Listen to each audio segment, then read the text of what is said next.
So, wait, quick question then. How are we going to record? Are we switching to Skype, or are we asking Corey to help us with it? Okay, cool. Thank you, Corey. Yeah, it's good timing for that question because I was just gonna say I've just started recording now.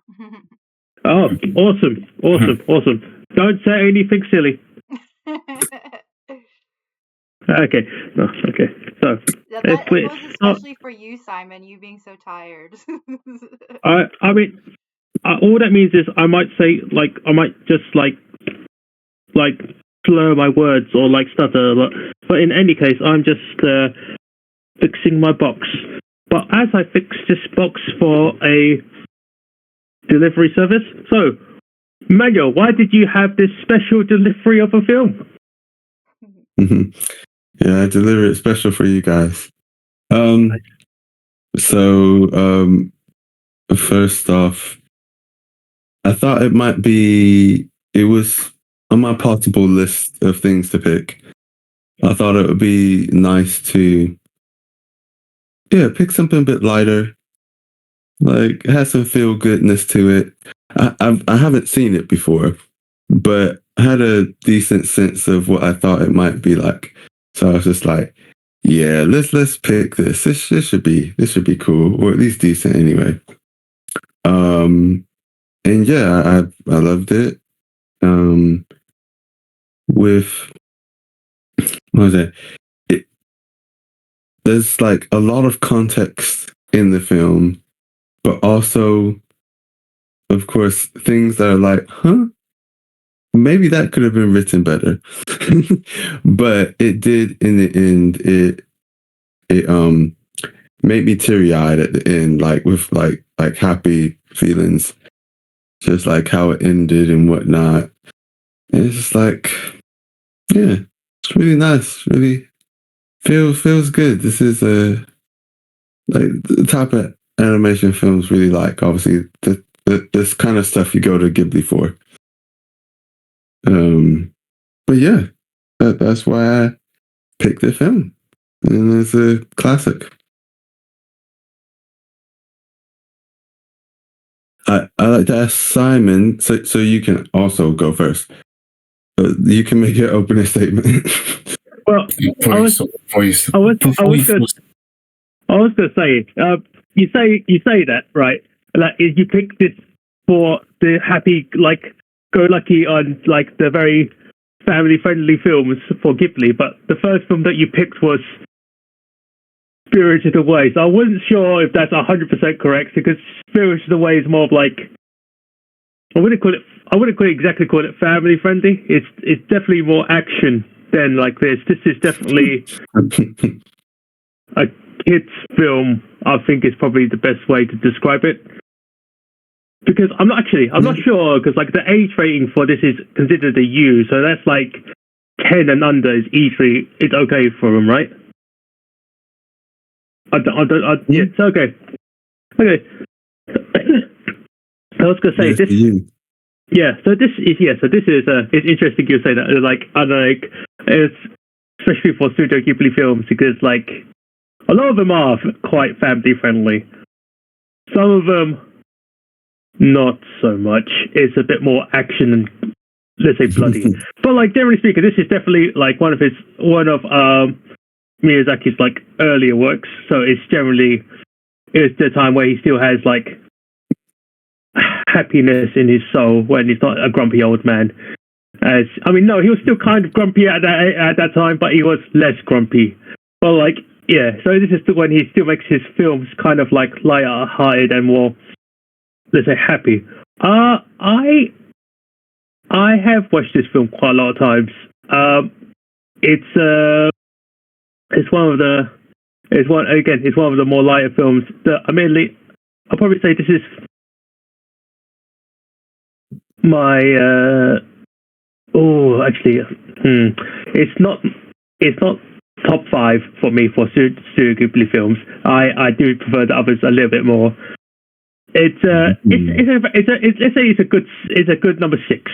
It's a number 6 or 7. As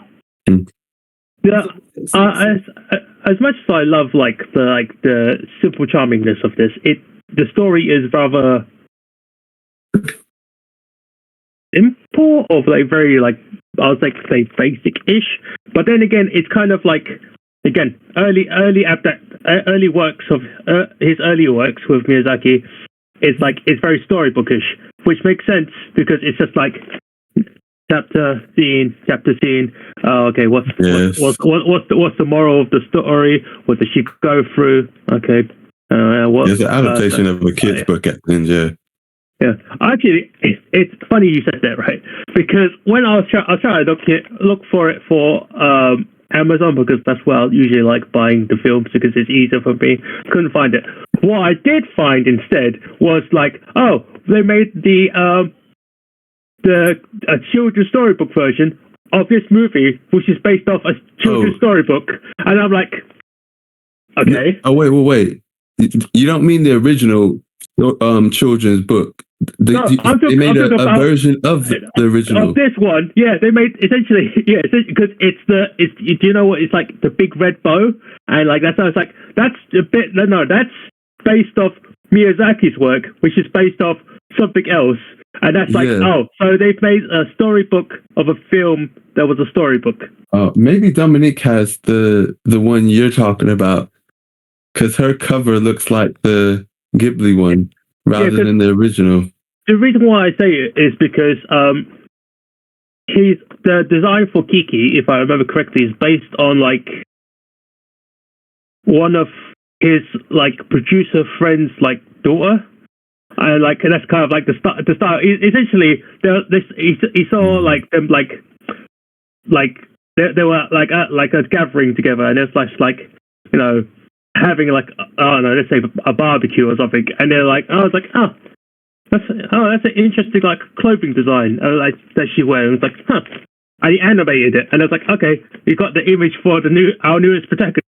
He's done this twice now. So it's like he's done it for he did it for Spirited Away, and he's done it for this. So that's like, oh, okay.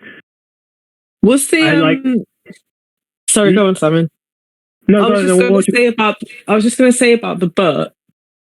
Is it that thing that happens because the film version is really popular, when the book is reprinted, like the cover has the movie's artwork or the like movie inspired artwork on the cover? Like I've seen it happen with like Beauty and the Beast, and like I think it happened with like the Twilight book and other things like that, where it's like the book has been reprinted, but it's because the movie's a bit more famous, then it's got the artwork from the movie in it to pull you into reading the book when you saw the movie. I don't know. We probably should have asked Dominique which her copy was, Manuel, but yeah, we didn't. Admittedly, I didn't actually buy the book from Amazon, but the image does look like the Studio Ghibli version. But if that is the case, then it explains a lot. So I would have to Amazon it later. Yeah, we'd have to check. Okay. I just wanted to suggest that. That if that is the case, it would explain a lot. Man, this is going to be a very tough decision when I pick Howl's Moving Castle. Okay, but in any case, it's going to adaptation. But no, I'm divulging too much. It's the book adaptation and the movie adaptation makes two completely different. It's completely different. But in any case, this film is very sweet. It's very nice. It has the story, as I was saying, is kind of basic, but the moral and like concept is very apparent. It's about, as I was saying, Don't Stop Believing by Journey. It's about a small town girl living in like a lonely world in the big city, and she's got to adapt and mature. And it's like, oh right, yeah, it's about personal growth and stuff. It's like, oh okay, makes sense. Yeah, and like don't stop believing at the end of things. So that's generally what it is. It is very nice. As I said before, I haven't done my scores yet because I'm just tired. I've got to watch it critically. But generally speaking, it's a very nice film. So it's a good choice.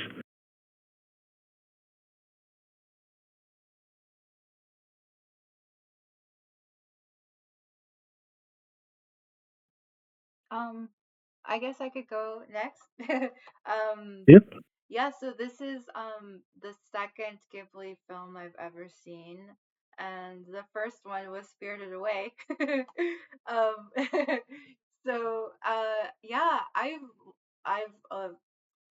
realized that I've been missing out. I really these like Ghibli movies are really, like it's Spirited, like okay, I won't talk about Spirited Away, but Kiki, like just like I'm just blown away by the artwork. It's just stunningly beautiful. And I guess like what I'm experiencing is like I've heard of Ghibli films, like I'm not, I don't live under a rock entirely, so I've heard some things about Ghibli. And I could just see why they're just like so talked about for certain reasons. It's just like really incredibly beautiful for one. Um, so that was, yeah, I'll start off with the higher points of my experience with this. I did really enjoy it.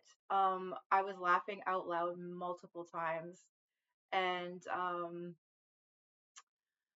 uh the the as soon as I grasped what the concept was, I thought that was really fun for it to be like, at first I thought we were like seeing like a realistic world that we live in, and then I figure out that, oh no, these are witches, and but they just look like so like normal, right? And quote unquote normal. um, and I just thought that was a really fun twist I wasn't expecting. So I love stories like that where there's just like it's like a very relatable world, but there's just a little bit something quite different. Um, and so I was quite enjoying it. I wasn't surprised to hear that this was an adaptation because I did feel like the flow of the story was a little bit like what I'm not I like a bit unusual. Like I feel like I wasn't really experiencing like a steady like progress of like a movie story, if I'm explaining that right. I felt like the pacing was a little unusual.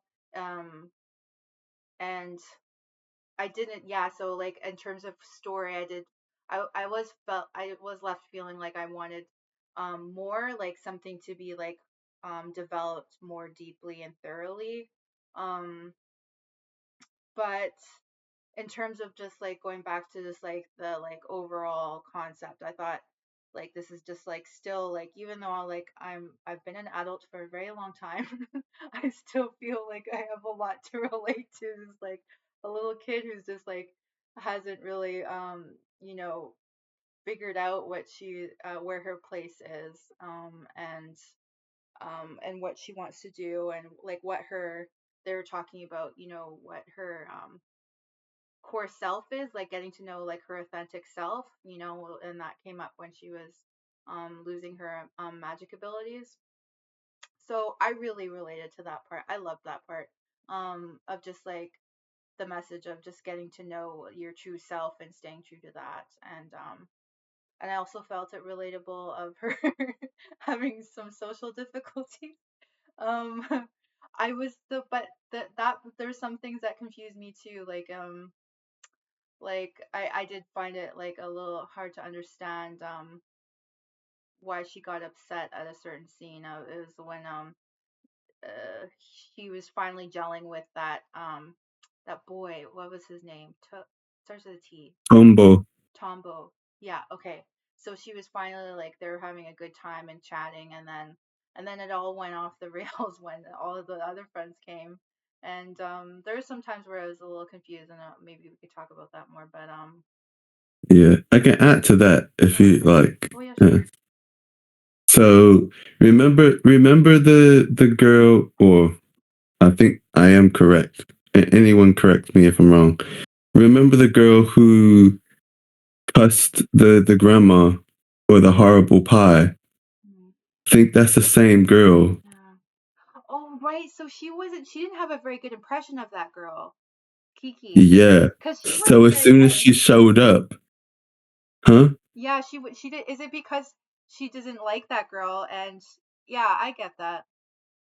I get that. Yeah. Yeah, yeah.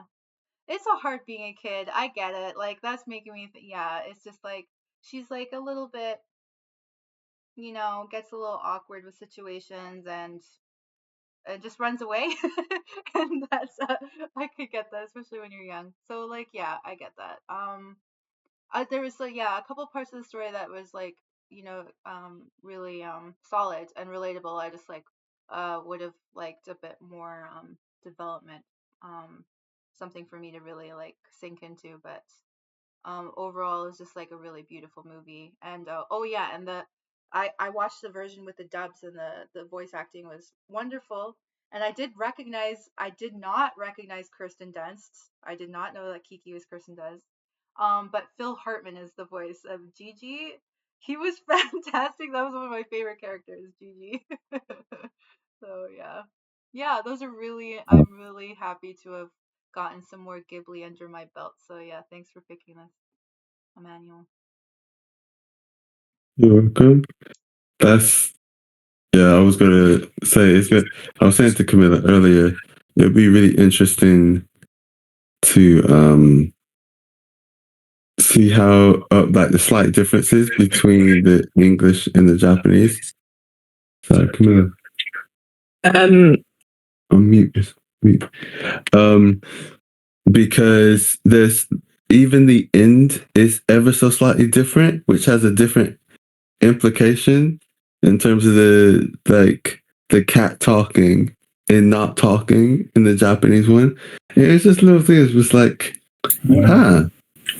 Like it'd be interesting to see the differences. But yeah, Yeah, that's you actually a really good point. I did note I was listening to the English audio, and I happened to have also the subtitles on at the same time sometimes, and I could eventually I noticed how different they could be, which is just like, oh, I'll be potentially watching slightly different movies depending on what we're doing. So yeah, that's interesting. yeah, even like just to add in, sorry, there's like so the into in terms of the history of the dubbing, it's been dubbed multiple times. And like I think the original English dub of GG, which I'm not sure if it's the same guy you're talking about. The guy you're talking about, is he still alive or no? Phil Hartman, No. you mean, for example? Yeah. Yeah, So he yeah, died. yeah. So they kept him on the chat, but then had Kristen Stewart, you said? Kristen Dunst. Kristen Dunst, sorry. Oh my goodness. Me and names. Kristen Dunst and other people on it. But yeah, it's gone through multiple iterations, each slightly different, whereas the subtitles have usually stayed mostly the same since the some of the earliest Disney kind of versions, like English versions of the film. And then things like how they didn't think it was appropriate for a kid to be drinking coffee, so they changed it to hot chocolate. But she's drinking coffee with the lady, with the mom, or with that, yeah, with the adult. No, with the adult. oh yeah, Oh, you mean the bakery lady, the Osano? yeah. Yeah, also no. So it's just little things like that, and yeah, we'll get onto the end afterwards. But yeah, sorry, carry on. There was a line that I'm glad I noticed the difference of, because it was just funny and it just made me want to rewatch it all with just reading the subtitles, because one line that was different was when she was sick in bed and Asono came and checked in on her, and uh the English dub was, "Do you think I'm going to die, Asono?" That's what she said, but the subtitle line was like, "Am I going to shrivel up and die?" And I thought that was Yeah. way better. Like, I'm like, oh dang, this, yeah, I'm definitely gonna. I'm Curiosity has been piqued for this subtitle. Yeah. Nice. I'll go next because I'm cleaning the kitchen. I need to go back to that. But I've really enjoyed this film. I had some issues with the story. Corey absolutely just like nailed what my issue was, that it's just like there's times that I just wanted more than we got from the story. I think that's my overall issue with the story itself, because there's like little bits that is just like, I don't know, just felt like there needed to be a bit more behind it to kind of understand why that was happening and to be able to contextualize it. I was really annoyed at her parents because I felt like she was just not prepared at all to go out into the world and kind of be in the position that she was in at all. And I think a bit more context about, is she really far from home, like further than she's supposed to be? Because obviously we saw her on the train. Or like, is it just that there's only certain places where witches are? Or kind of, how does like Kiki fit into the actual world? I think that would have been a bit more useful, because when she just seemed so oblivious when she first gets to the town, to like this town, and she's like, oh, it's a city, a floating city. And it's like, well, maybe she's just a kid being cute about island, but like, or maybe it's a translation thing, I don't know. But I was just like, do you know what an island is? Come on now. So you do. But sorry, I don't know who that was. Oh no, I was gonna say. I mean, she is only like 13, and you know how like I know like my nephew is about that age. I'm like, yeah, my nephew is kind of stupid about these things. So, but like, it's one of those things about it. Yeah, I'm like, and I was about to say, relatable. It's like a kid is being stupid. Yeah, a kid being a kid. I felt like that quite a bit. My niece is just about to turn 12, so she's really similar age, and I'm just trying to fathom her being in that kind of position. It just would not even be a thing. And I think, especially watching the film as an adult, obviously we're not the target market for it, that probably helped in some of the parts when like, and I think sometimes she's angry and upset and she doesn't know why. And I've been navigating that with my niece recently. She caused the whole palaver at Christmas because she just like got so upset and she didn't even know why. And it's like, because she just at that age, you're an adolescent, and kids are also dumb. So that kind of explains some of her behavior, but it would have been, I don't know, I feel like I just wish there was a bit more depth. But I absolutely loved watching it. I really enjoyed myself, those things notwithstanding. And I'm obsessed with the talking cat, and I might actually call, if I get a black cat, I might call it Gigi, because yeah, as Emmanuel said when he picked it, I'm such a cat person. So this movie is just like made for me because there's the cats in it. Yeah, I think that's it. That was another reason that contributed to me picking it. Cool. Yeah, there's a lot to love about this film. A lot of you guys have kind of like touched on what I might say as well. I think it's just kind of like a quaint and like lovely, quirky little movie. And to me, when I saw it, it was kind of like this film. Look, is basically reminds me of like it could have been made like 30 or 40 years before 1989. And I know 1989 is old now, but I think it's so old-fashioned. And that's not a dig. It's just because of how like the story is kind of like written and presented. It's such an old-fashioned kind of timeless film. It could have been done any time in the past, and it kind of would just work because it's kind of slow and it's kind of like takes its time. It's more of a drama than anything else with like humorous touches. There's no real plot. There's no like grand adventure or quest she has to go on. It's just that she just wants to grow up and make a name for herself and just go into the world and meet people, and the people she meets has an impact on her, and it all goes back full circle. It kind of has this like really lovely quaintness to it all. And I think when we were talking about it, when you mentioned it earlier, is that maybe the flaw in the story is that because it kind of, when it starts, it kind of makes you think it's going to go in that route. It's going to be this big epic quest, because it's kind of starts off like she would be going to like her Harry Potter, like Hogwarts, or some sort of West Witch boarding school, where she's just gone to learn being a witch and stuff. And it would make more sense that the parents are okay letting her leave a house so she can get trained to be a proper witch, but she doesn't. The training is just being in the real world, and it's kind of like, she's 13 years old. She shouldn't be doing this at that age.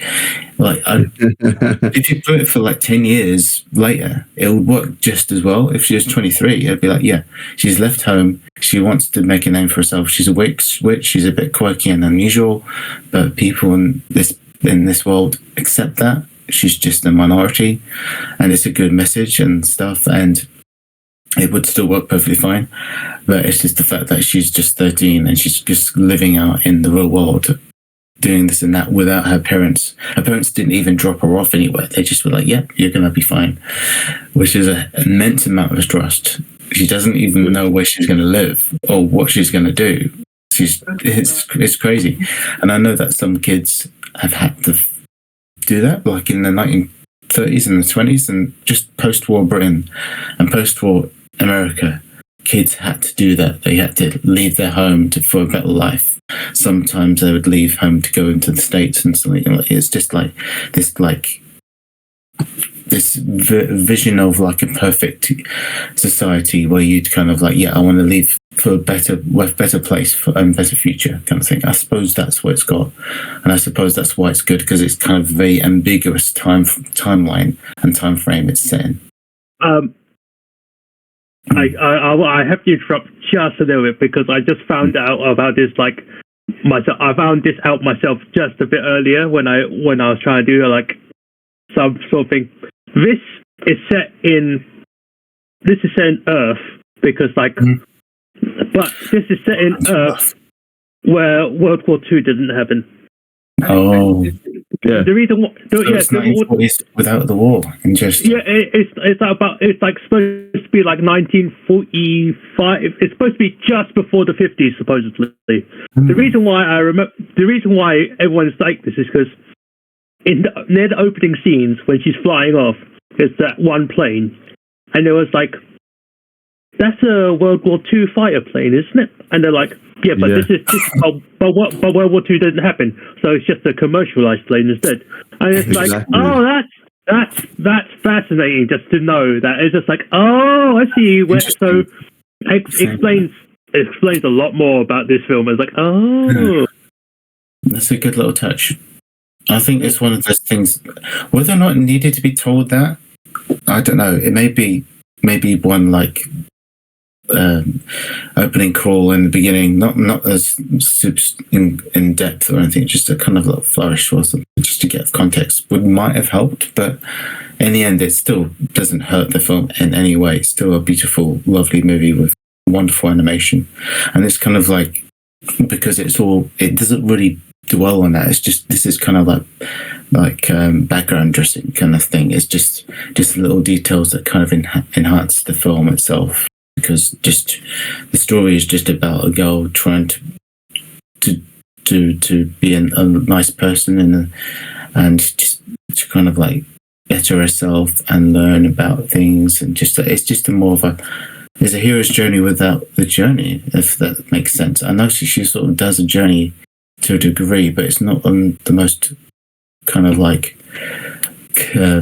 typical of ones. It's just like her just living in this calm, peaceful world, I suppose.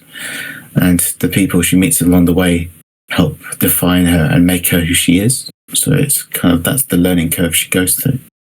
So yeah, it has a lovely little moments like that in it. And I think just tightening some bits up here and there can make it up to be even more perfect. Like the whole thing about the bakery, and that she didn't really learn to be a baker either. She just was there and she just helped out. But she sort of did help out when she helped the woman cook the fish pie or whatever it was. And it's kind of like, yeah, she knows her stuff, but why didn't she do that in the bakery? If she can cook anyway, she'd have been the whiz at the bakery. But maybe there's more scenes they could have added and they just cut for time and something. But just little bits like that. And yeah, it's a cool little film. And obviously, like, the climactic ending it might not have needed it, but I think it's still a really great Pixar level kind of exciting, full of thrills and like humor. It's just great, and it's just obviously the imagery as well just makes it up to be really, really great.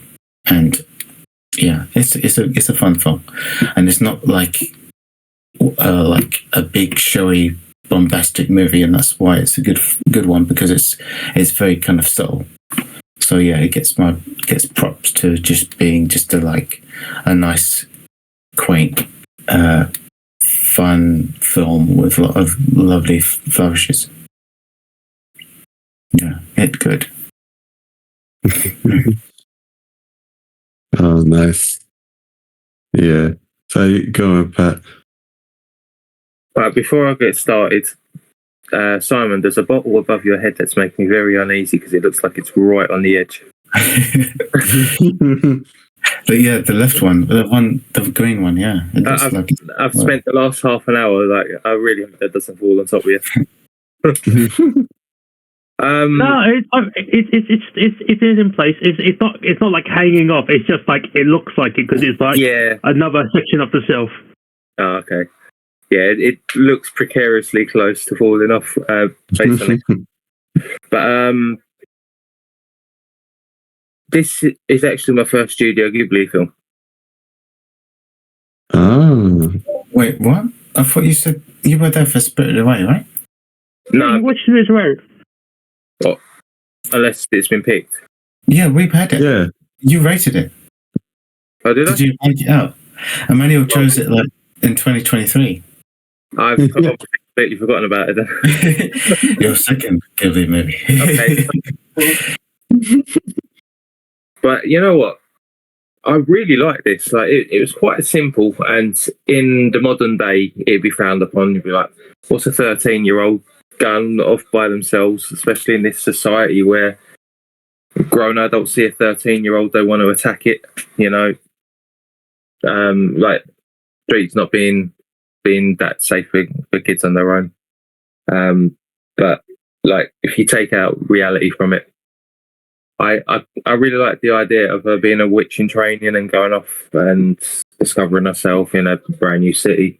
Kind of like how I want to sort of live my life in the future, is just going to explore different places. But she's living in a different city for a year. But she ended up sort of not really doing witch-based things. She ended up just just delivering stuff on a broom. So I don't know if that played a part in her briefly losing her powers, or just her,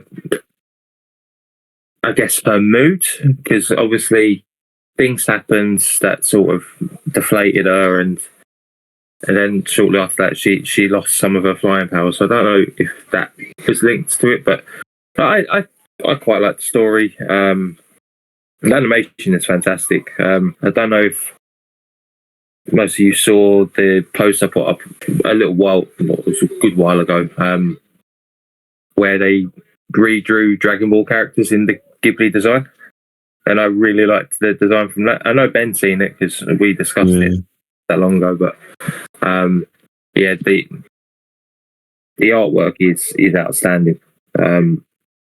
So I think I gave production a full mark for that alone.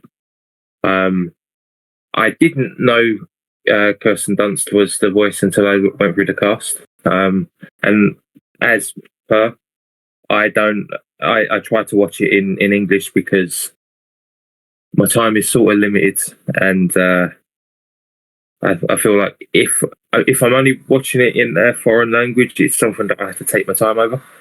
Whereas, like, I could just sit down, put it on Netflix, watch it, and, like, to be fair, I was glued to it the whole time, and I didn't have to worry about reading subtitles or anything.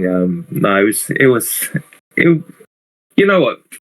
I'll probably give a lot of the others a go. I'll even rewatch the one that I've completely forgot, and because look, there's a lot of really good stories in it. Very much.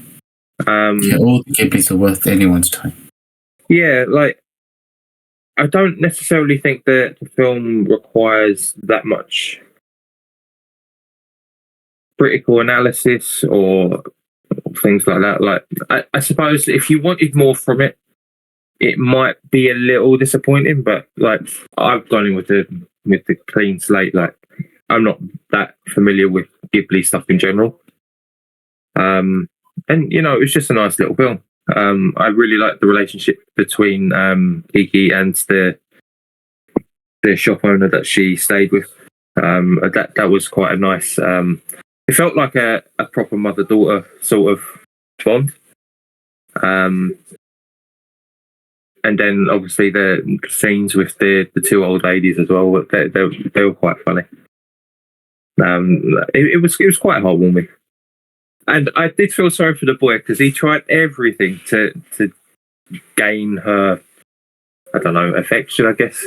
But she kept just knocking him back. But credit to him, he just kept coming back. But yeah, it was a very good film and a very good pick, Emmanuel. Thank you. Oh yeah, it is. Sorry, I can't get my words out today. I'm tired as well. But yeah, I agree with everything you've all said. There's been like some interesting things around. So if I wonder what we should talk about first. Do you think we should talk? Actually, I guess we could do it in chronological order. Like, with her leaving home. So we can talk about how her parents didn't really like they weren't that great. No. to put it mildly, and not about her her leaving home at the age, but the whole everything around it. Just I mean, because like. No, go. Okay. I was gonna say it's like I get like it seemed very sudden, but that's kind of the point because it was the full moon and it was like very clear skies. And she's like, oh, that's how we gotta do it traditionally, and because she's like a very eager teenager, she's like, yeah, gotta do it. Like it was like because like her dad was like, but. We booked a camping trip. I've even packed the car already. Why are you just doing it now? It's like, oh no, it's perfect. It's perfect. It's like, it's a lot of context clues before we even get to like the opening credits of what the story is, because you have like her mum was like, you don't have to leave at 13. I know that's how it is done traditionally, but you don't have to do it. You know, you can wait. You can give it like a gap year. She says it like early in the movie. It's like you don't have to leave right now. Mm-hmm. Then it's the thing about it's the very nice detail about the bells in the trees, because all that means is she's flew before and she's probably fucked up so many times that they had to put bells into the trees, and not just one tree, all of the trees, like until it goes over to like the lake, because you hear her dad go, nope, she's past the lake, she's in the safe zone, and everyone goes, hooray, we don't have to worry about her like crashing into Mr. Johnson's like house or something, and it's like, and they let this girl go out. Yeah, but I mean that's how it is done traditionally. So it's like, I mean, like it's how her mum learned, I guess, and that's how her mum got into this village that she was from originally. Then afterwards, that's how she, it's how they do it traditionally. But it's not that. It's more that Camilla's got some stuff to say. Just before I let Camilla say, I think one of the reasons Miyazaki probably picked the age 13, if anyone doesn't know, 13, just like in many places, is like a really important age. And yes, it's the start of like adolescence, the teenage years, but it's also quite, I guess, auspicious in Japan.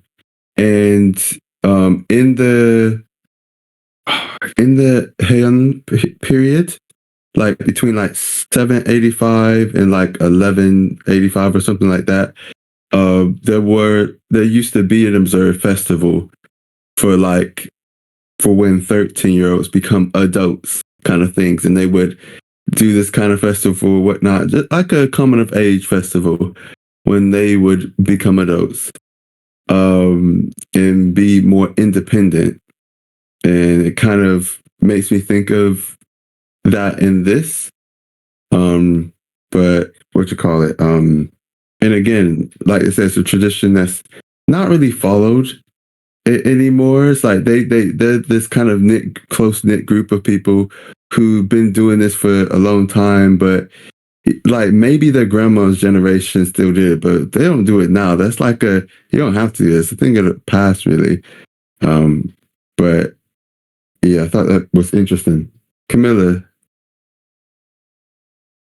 Okay, I hear what you're saying, Simon, that like it was very sudden and, you know, she's clearly not very good at flying and blah, blah, blah, blah. But like parenting, like if your kid who you know is not ready, and because her mum was even saying like, oh, she's not even learnt my potions yet and blah, blah, blah, blah. And like, I understand her logic of, oh, next full moon, it might be cloudy or it might be rainy or whatever. But there's still no reason why it couldn't be another 3 months, 6 months, whatever. And if the idea of her being allowed to go off and do this coming of age thing at 13 is a thing that has been a discussed, agreed thing that's happening to her, then there's no reason that her parents couldn't kind of talk to her about the outside world and give her some home truths, or just, I don't know. I think the fact that she knows how to cook for herself, what she cooks for herself, is honestly quite surprising. Like, I didn't expect that, just given how naive she seems. Like, she did seem very much like a typical, you know, young teenager that you wouldn't trust to cook their own dinner or goes to the grocery store themselves. So to that, like, extent, then I'm like, okay, fine, she's prepared in that way. But if the whole point is you're supposed to be going and it's a kind of a coming of age training process, then at least understanding like how to conduct yourself into the world, or where not to go, or how to keep yourself safe, and just like random basic things like that.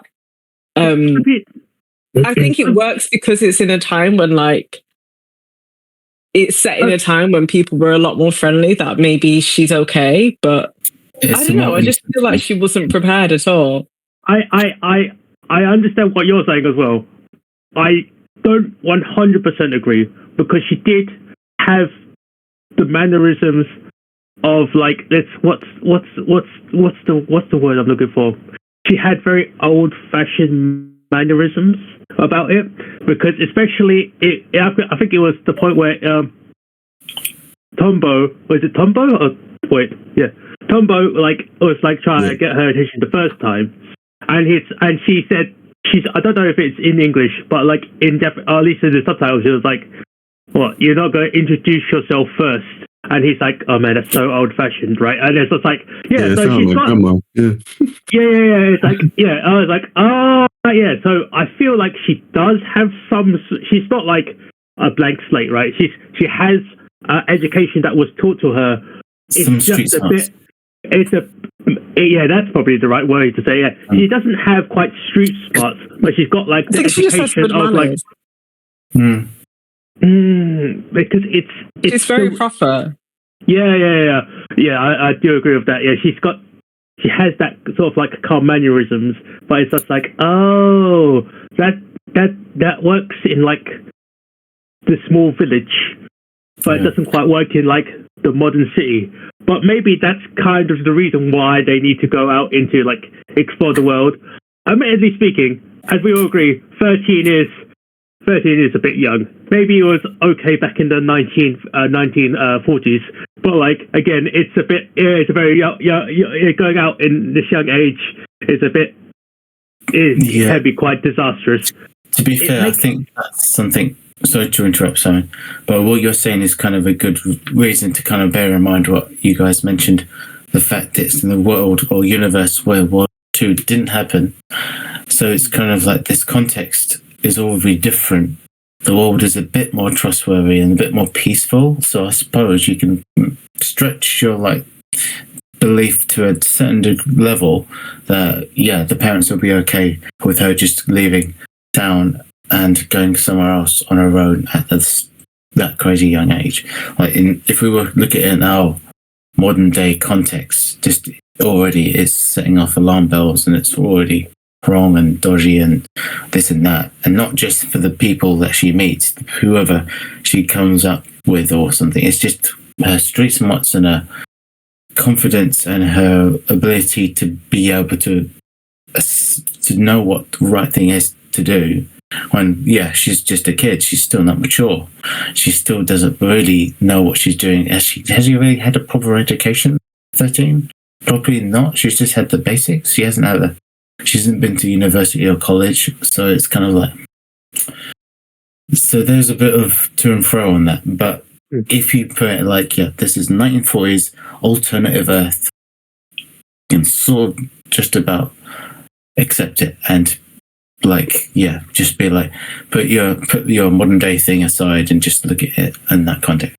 Yeah. Also, I was going to say, sorry, I didn't mean to cut you off, Corey. This story is actually quite a lot about modernization as well. Have you guys watched the Disney? I don't know if it's Disney or Pixar film. It could be either. Have you watched the film Onward? No, actually, that's the Pixar movie. I've not heard of it. That's It's Tom the one Holland that. Yes. and Okay. Chris Pratt. Yes, I think so. Yeah. They're both like, what are they? They're supposed to be like gnomes or orcs? trolls or something. Oh yeah, something orcs. Okay. Yeah, but it's like the world is like the same, but there happen to be orcs, not humans. Isn't that the fantasy tropes of like the norm kind of thing? That's the reason why I asked if anyone's watched it. I've watched like the first 10 minutes of it, maybe. It starts off, the very concept is there's magic in the world, but people have slowly forgot what magic is. And that's because of modernization because each people used to start fires with magic, light up with magic and stuff, but someone essentially invented electricity, and they're like, oh, we don't really need to use magic anymore. That's why you can just use the modernization of it. It's very similar to Kiki, I realize, because there are people who know who witches are, or what witches are at least, because when she was flying past, everyone's like, holy shit. Did you see that the kid on that broom? Wow, it's like I've never seen that before. It's an awe, not like terror or fear. It's just a different kind of thing. It's just like you're like, wow, it's like seeing a unicorn. It's just magical and wow, and that was what everyone else except for about 2 to 3 people. It's the first person who saw her was the old man in the clock tower, because he's probably of that age where there were probably more witches around. So he probably saw because like one of the first things was like, oh, there's a witch. I haven't seen one of you guys for ages. And it's just like, oh yeah, because he probably grew up with it. And it's like, the modernization of it, it's just like, because people are on planes and stuff, the use of the witches nowadays are slowly died out. So it's just one of those things of like that, because like she sees, obviously there's her mum which makes the potion. There was also like her senior, I guess is probably the correct word, when she's flying along and there's like the other witch and she's like, oh yeah, I do fortune tellings. What do you do? Oh, I haven't decided yet. Oh, okay. I mean, that's what your training is for. you'll figure it out. I guess it's fine. It's fine. You'll figure it out. And it's like then after she flies home and it's like. Fucking lot of help you are, Jesus. But it's like, yeah, I really feel like it's because of the modernization of like the world as well. The concepts of the witches are much smaller, and because it's like the bit of the magic is. I think that's one of the reasons why she kind of like loses her magic a bit, because it seems to be like is like a bit of like a loss of faith. I guess it probably is, or a loss of like. Yeah. Believing in yourself. So it's kind of like that explains it all. And I feel like because of like how this world is, where it used to be about, I have like gout. Who do I go to? Oh, the witch can brew you a potion, or I could go to the pharmacy and buy some medicine. So it just like that's the way that I feel like the way that this particular world works, and it makes sense because like if they are all. If everyone else grew up with the witches going, oh yeah, Miss Witch from so and so can help you with this, or Miss Witch from so and so can help you with that, the world would have developed differently. But now it's because it's like again modernization and stuff, and it's like there's like factories of smog and there's planes and there's like all that stuff. It's like the type of education that witches would learn is completely different as well. So I guess like I don't know. It's like there's a certain level of like education that's been done there, and I feel like because it's like you can start. I guess like there's cars, so they could start driving at 16, but she can start flying at 13. It's like there's a discrepancy there, but it's like that's just the world. That's just the way the world works currently. So it's just like it makes sense in their world. But if we try to think about it in our world, it's like, it shakes it up a bit. It's like, Yeah, it's not our world in this movie. There are a lot of similarities, which is why it could get confusing in terms of just like how we're framing everything in our minds, like making sense of everything. And it didn't actually ever occur to me to wonder what point in time this is taking place, like around like World War II time.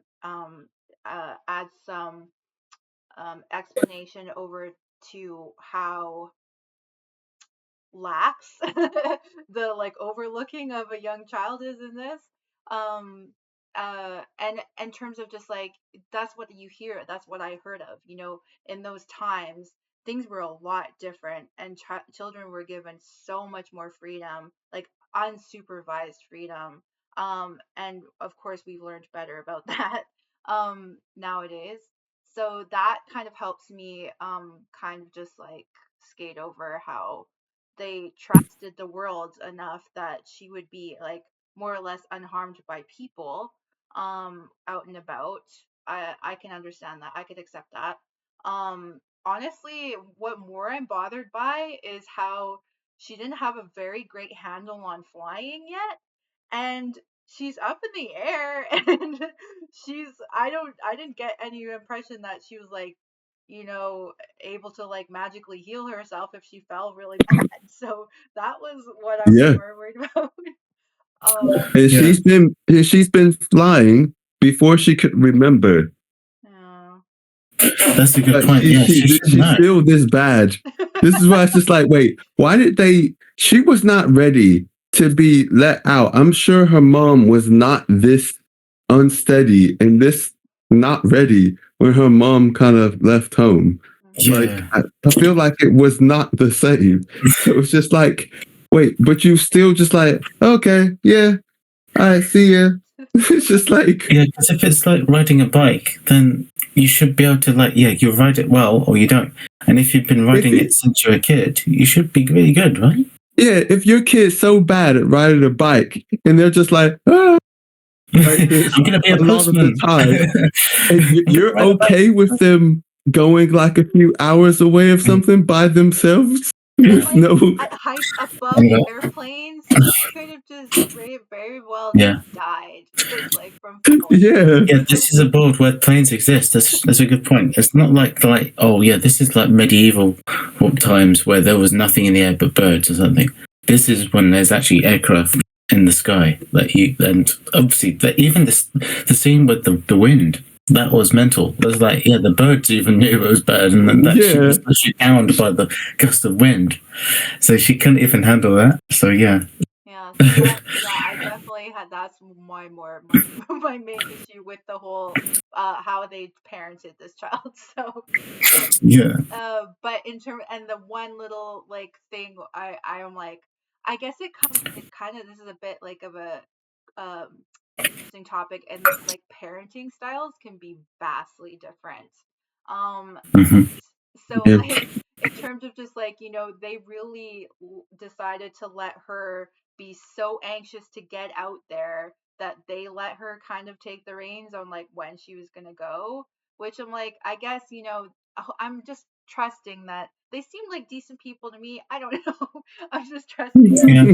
they thought about it and knew what the world was like, had a good idea of what the world out there was like, and that, and also this leads into what I'm getting the impression of, like, what is the purpose of this year away, and it's called quote unquote training, but I don't know if I would put it that way, because it, for me, it seems like something like this is really good for accelerating like your maturing, and like just Yeah. tossed into like a completely unknown new situation, and being unsupervised, you're completely left to your own devices and resources and your own. So like I get that. That to me seems like training in a sense. I understand that. So I think that's part of the purpose, is like, the parents up until she was 13 like did what they felt was appropriate, and then I guess they thought she was ready, and she turned out to be okay. But Yeah. sometimes not, when she That was a miracle. yeah, she I almost think, seriously hurt herself yeah. many times. So It's a really weird one, because the more I think about it, there's more it does right, and there's other things that doesn't make sense. So, like the whole thing about, yeah, she's not very good at flying a broom, but she's 13.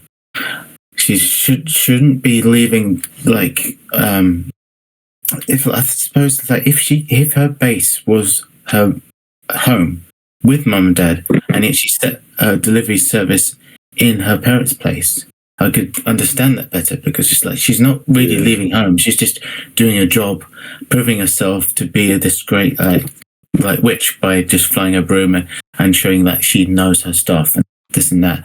And she doesn't need to go. She can go far when she's got a job, but then she comes back to mom and dad to look after her, kind of thing. That would make more sense to have it done that way.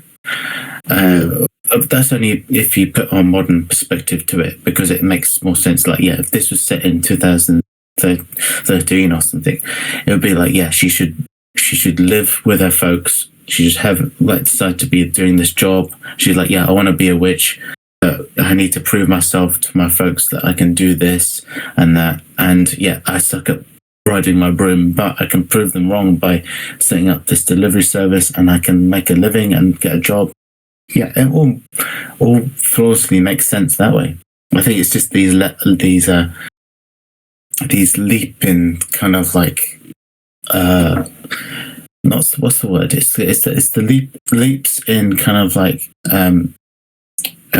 what she has to do in this kind of like makes it harder to kind of like reconcile a bit. But yeah, ultimately it's a fantasy movie in an alternate world set in the past that didn't really happen. So it's all make believe, and it's all Ghibli, and it's magical. I think the trouble is it's because it's more grounded of the Ghibli movies. It's not like Spirited Away where she gets taken to this fantasy world that's basically Alice in Wonderland in different way of speaking. And like all the other films like Neighbor Totoro,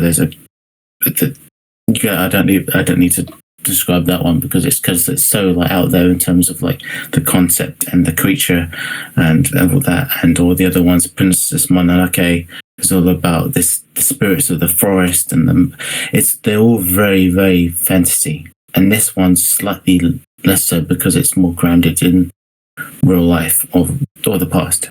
So it's harder to kind of reconcile those two things a bit more, because it isn't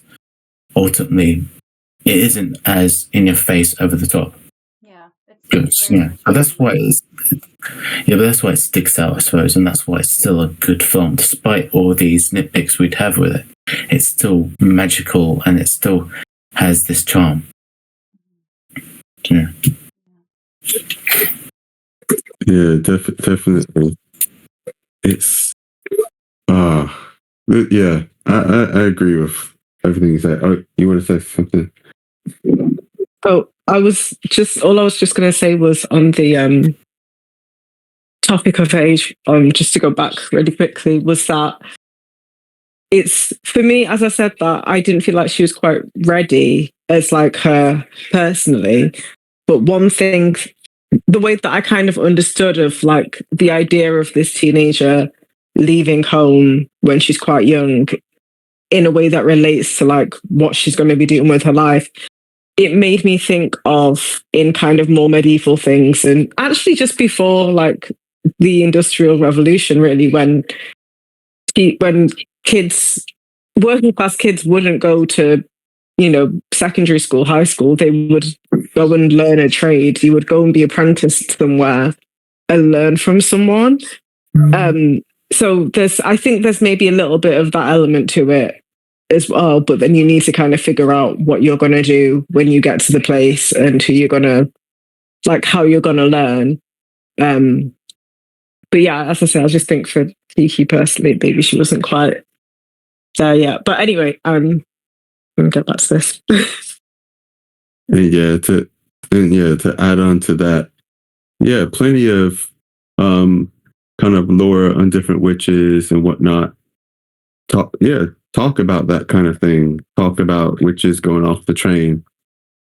But yeah, there's a mix of not really sure if there was really much of a plan or whatever she was told. But at the same time, she does say how she was one of the kind of kids who didn't take it to who didn't think it was important to practice magic control and like discipline and all that stuff, and she makes fun of it. And she says, "Oh yeah, I was never one for doing all that discipline and blah blah blah. That was boring." And it's just like, well, yeah, this is why you still can't fly a broom straight, because you can't control your magic power properly. But yet they still let you out anyway. But yeah, but at the end of the day, she has been a kid, like a typical kid. So it's not like that's necessarily that surprising. It's just it's just all funny. It's just like, okay, cool. This is what's happening. Cool. Do you know what also makes sense? Why we're in our time having a harder time wrapping around some things is that this came out in 1989, which now is like that's a fair bit of time ago, and a lot of things have changed then too, in terms of just like how much independence we give children and all. Yeah. Yeah.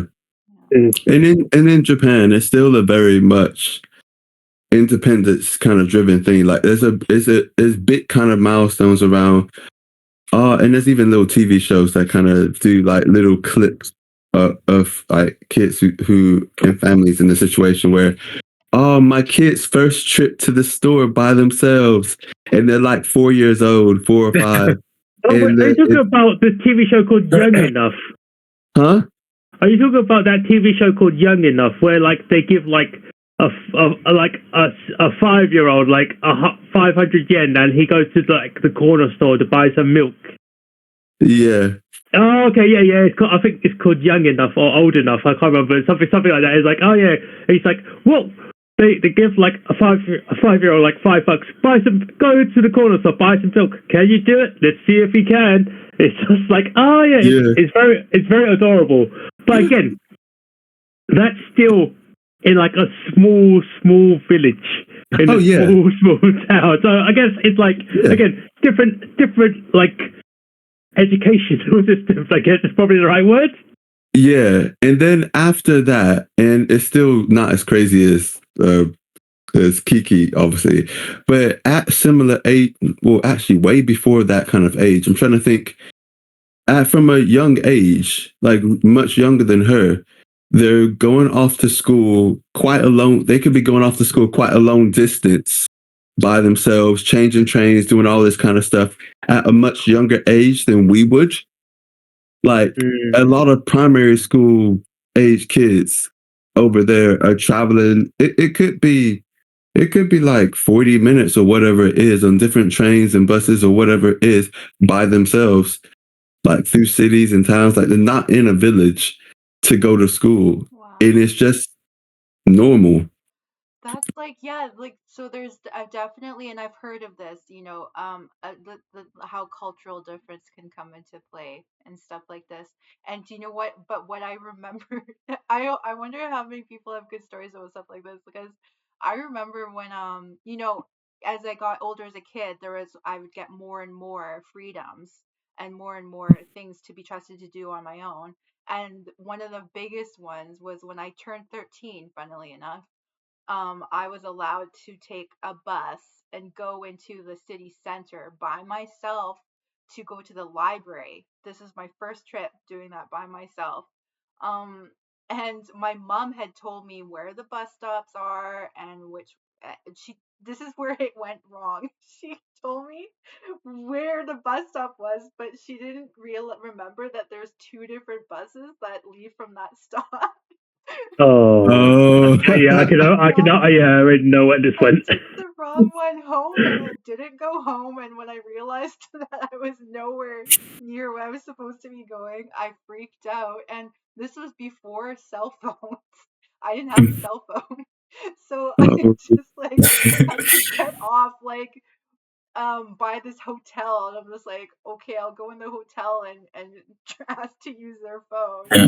And I just remember I was like once I picked up the phone and talked to her, I started crying because I was by myself. I didn't know where the heck I was.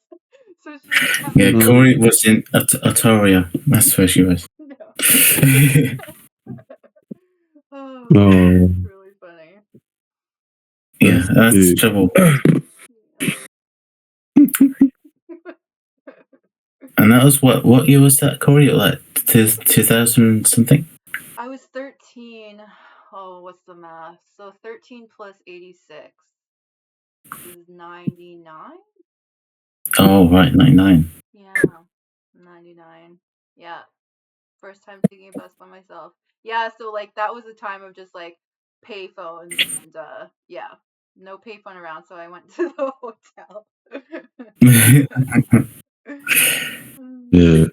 What? I'm trying to think. What age were we in year 7, Ben? 11. Okay. So, I think at that age, I was used to traveling long distances by myself. So I would, and to be honest, even my journey to school was I mean, it started off not too bad, maybe just under, maybe about 45 minutes. But as Where the were you years, living? Where were you living back in that time? Woodford. at first, I was living in Seven Kings, Ilford kind of area. So yeah, that wasn't too bad. Maybe 40 minutes, with traffic or whatever. It was fine. As time went on, it was I was traveling easily an hour 15, hour and a half. So sometimes to get to school and get home, it was just. That's not my commute now. Yeah, so I was used to a long commute even as a kid. So by the time I got, I know it's like going to work. I was like, whatever. It's really funny because I didn't think of it till Corey said it, but yeah, in Manchester, we were definitely in year 7, you would get the bus to school. That's at 11, 12, and you wouldn't think anything of it. And when I was 12, 13, we'd go to either into town or to the Trafford Centre, which could be about 40 minutes on the bus with our friends. In primary school, I remember doing that. But a friend's parent or my parent would be in the shopping centre as well, and they would have like driven us, and they're keeping an eye. But I guess by this point, we were in the early days of people starting to get phones. So, well, like of people our age starting to get phones. Like I had my brother's old phones and stuff like that. But yeah, I didn't think of it until Corey mentioned it. But yeah, I was also like, had no idea what I was doing, had no business be like out without my parents at like 11, making my own way and doing. I mean, yes, I had to get home at the end of the day, but yeah, it's quite irresponsible, aren't we? I'm like, it's kind of wild. But we weren't riding broomsticks. This is true. To other towns. But we're on buses with like crackheads, so I don't know if that's we had it's probably worse. less savoury characters to deal with. Yeah. Especially like middle of Manchester in the early 2000s. Yeah, no, it's not. Yeah, Manchester's bad. But you didn't live in Barking and Dagenham like we did. That's it ain't half as bad as Barking. Yeah, I didn't like that than you guys.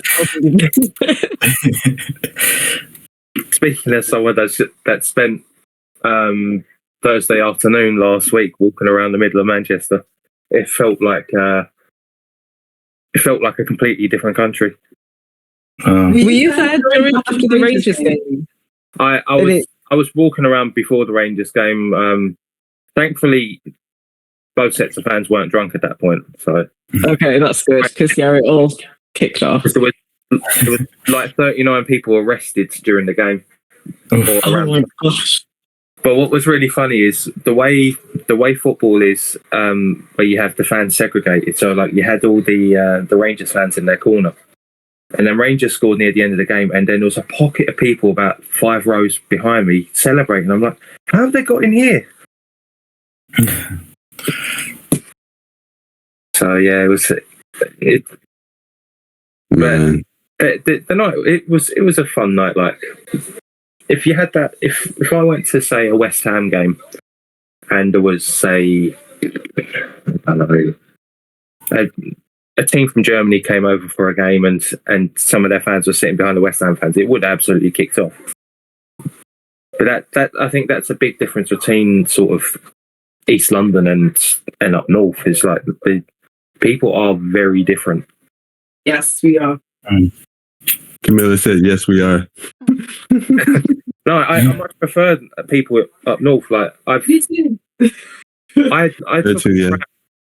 often take a tram from the middle of Manchester down to Old Trafford, and to whoever I'm sat next to, they have no idea who I am or where I'm from, but they'll sit down and have a chat with me, and like it's a pleasant trip. I sit on the train going from Tilbury to Leicester Square, and if you look at the person opposite to you, they give you some awful scowl, as if move your eyes. Like it's insane. And that's the best thing that could happen. Yeah. I was going to say, it really depends type. Would you say something?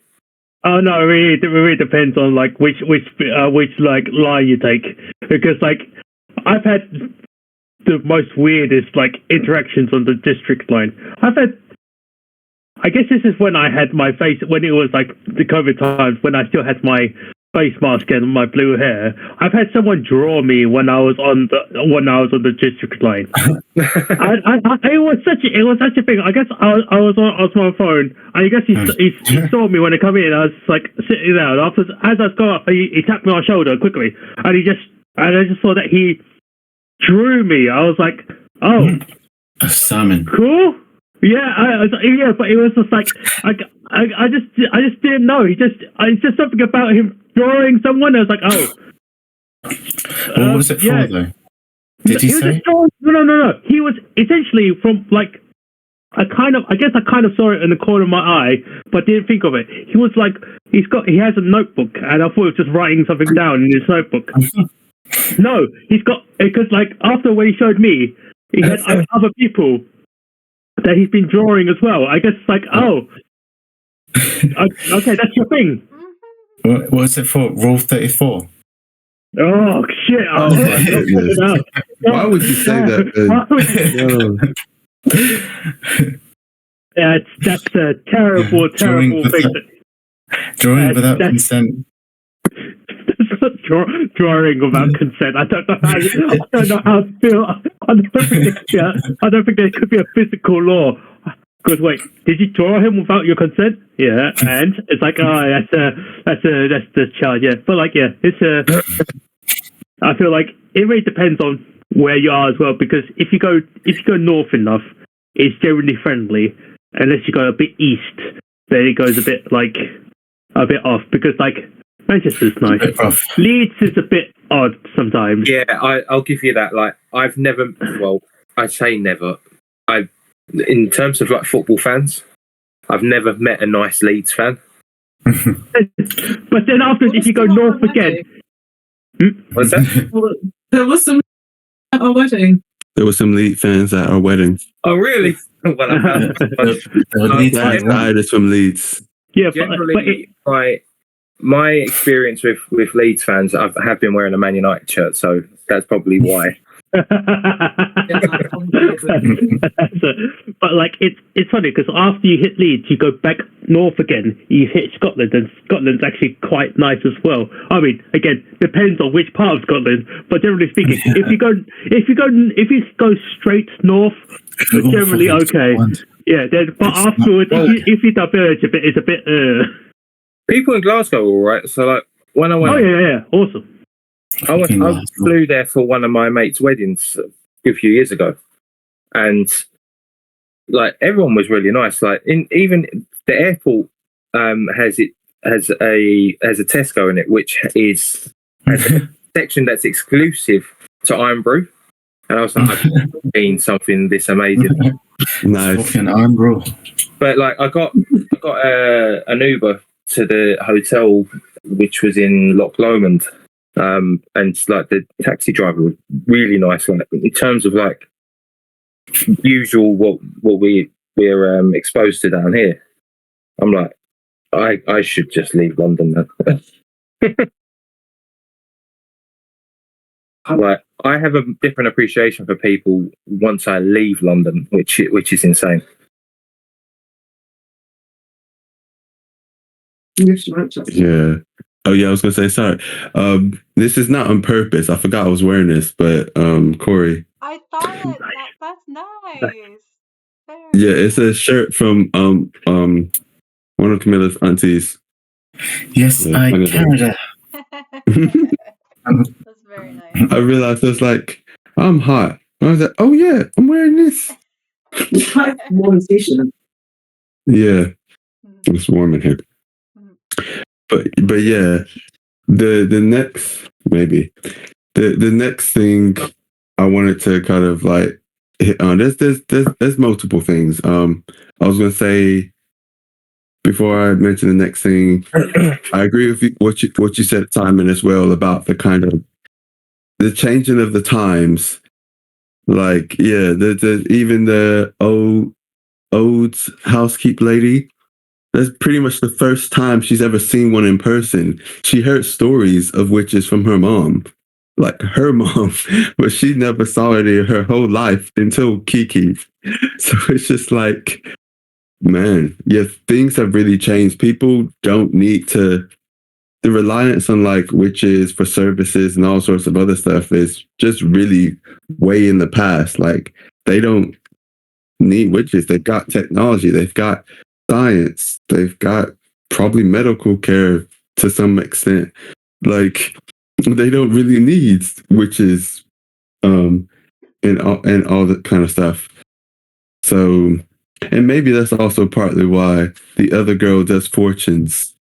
That is something that technology is not exactly replacing.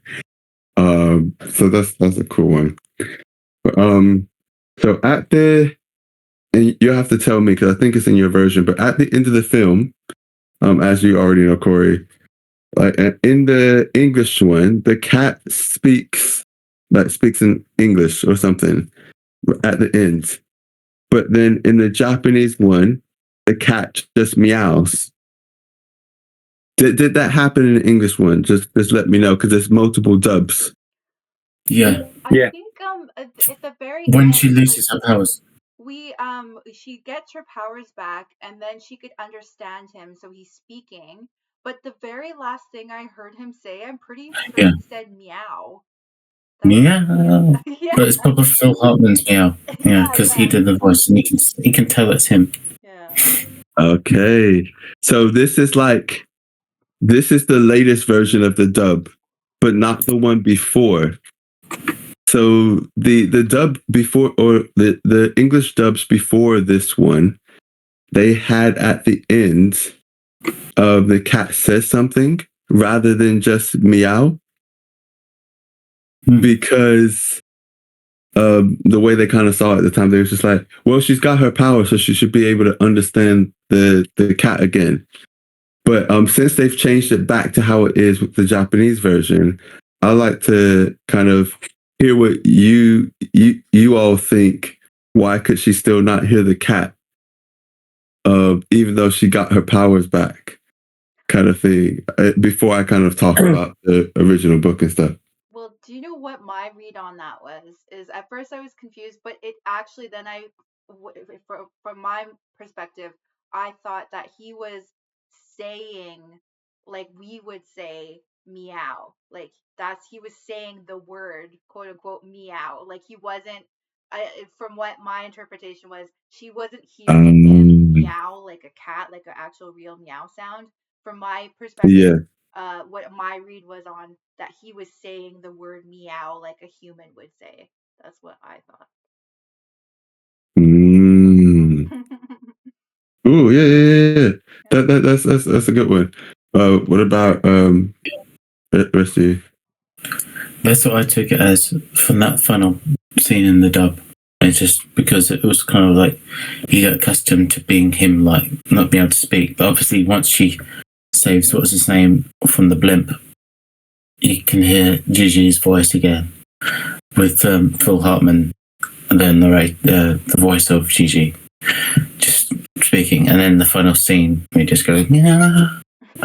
So yeah, it's interesting, but I think it works because it kind of like because he's just the only one that can understand him anyway. So it's a good little touch. What about you, Simon? You might know. I'll be 100% truthful with you. I don't remember. And it's like wait, did you guys watch it on Netflix or did you watch it on like something else? Netflix, yeah. Okay. I watched it with the subtitles. Netflix, excuse me. I feel like that because like I'm thinking about like the last like ending scene. I honestly can't remember because I don't. That was like something that popped into my head now, and I just forgot. Well, I mean, like I'm trying to get like the credits rolling in my brain, right? But all I'm thinking of like is like the near like sort of like it ends with the letter to her parents. But it was like, are you saying there was like a meow before that or like a meow after that? I don't remember, honest to God. Because like, I mean, it could be just like, as you guys are saying, it could be like him just saying meow. It'd be like us going bark. Like if we were dogs, right? But it's like, are you actually barking? No, I'm just saying the word bark. And it's like, oh, okay, cool. Yeah, I mean, like, it's just like, yeah, I don't remember like this. I don't remember that. I don't know which scene you're talking about because it's just not in my mind bank. It's just like it's like I talk about because he does speak to her again because she gets her powers back. But like, does she not speak to him? No, she speaks to him because it's like. He was like he has a conversation with her, and it's like, yeah, no, I'm pretty sure he speaks. Maybe if he does say something else, can't remember. Maybe I've got to find. I feel like I have to find the fucking like. Do you know what it is? I fucking find like I don't have the VHS though. Like I watched this in Cantonese as well. So if I find another language version of the dub, right, then it would make a lot more sense. I'll be like, oh yeah, I could give you like the third party bias of it. Is like, oh yeah, no. In other languages, he doesn't say meow, or if he says nyan or I don't know. Yeah. It could be like a different language. I don't know what meow is in like Swedish or anything is. I don't know. It could be like Italian. It could be gatito. It would be like, oh, okay, he says gatito. Okay. Oh, yeah, no, I don't know. It will have to find out if it's like if it's like a dub situation or just like a extra hidden thing, because I honestly don't know which scene you're talking about. That's okay. So basically, so yeah, in the Japanese, after she stops being able to understand Gigi, she never hears like him again, hears the cat again. From that point, even after she regains her powers, like it just sounds like a normal cat. Like that from that point. And so and this is like more stuff that some of it's context, some of it's not really written in, it's just assumed. But so the original book was kind of telling it in a way, and Miyazaki was kind of honoring that, in that, how do I explain it? I'll explain it in this way. When they do their kind of coming of age kind of training or whatnot, and they grow up in this way, and if you look at different other like lore and stuff, if they have this kind of awakening in a way, like this kind of next stage of their life, they lose the ability to understand their familiar that they've been with since, like, pretty much since they were born.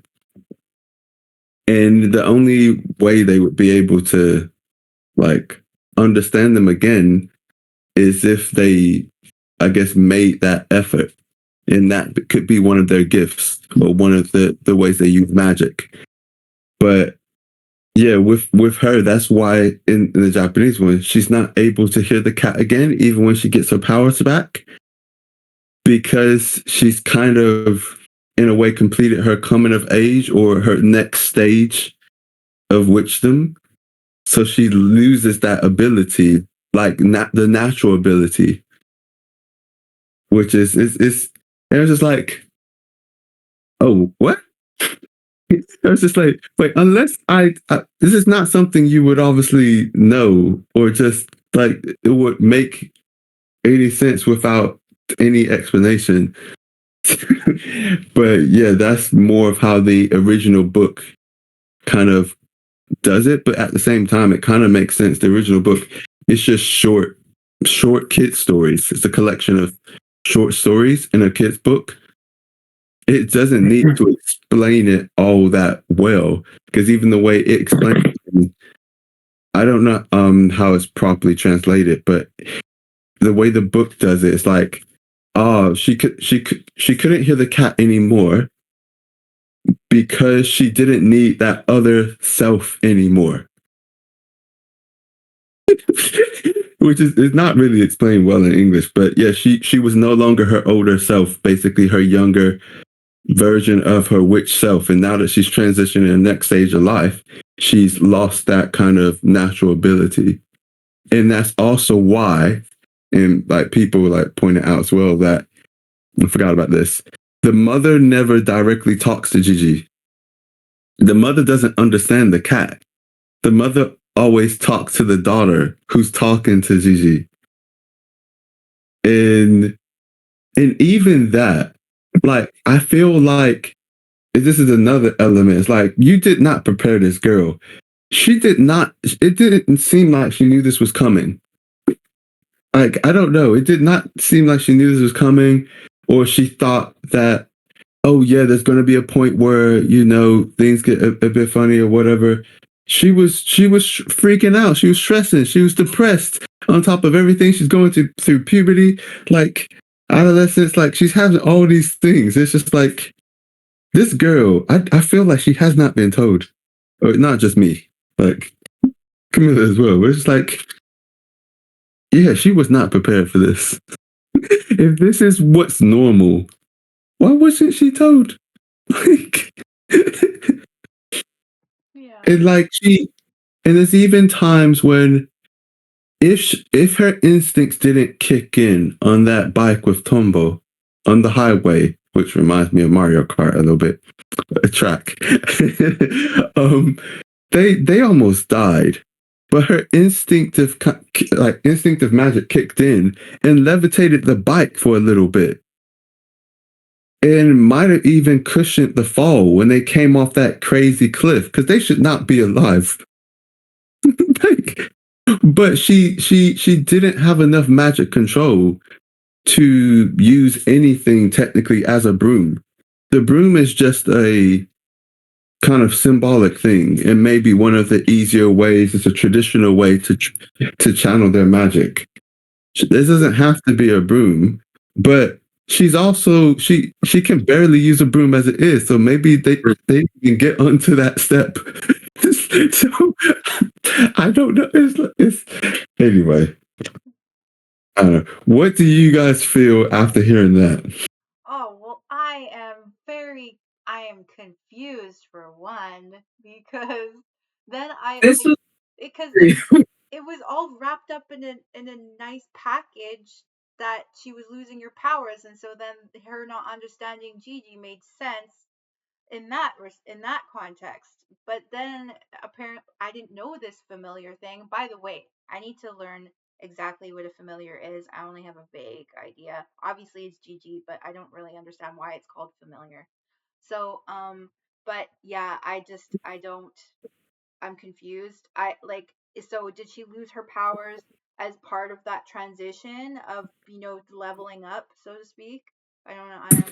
I'm confused, because that changes the story for me. Yeah, I'm confused. Camilla was what you were saying, Camilla.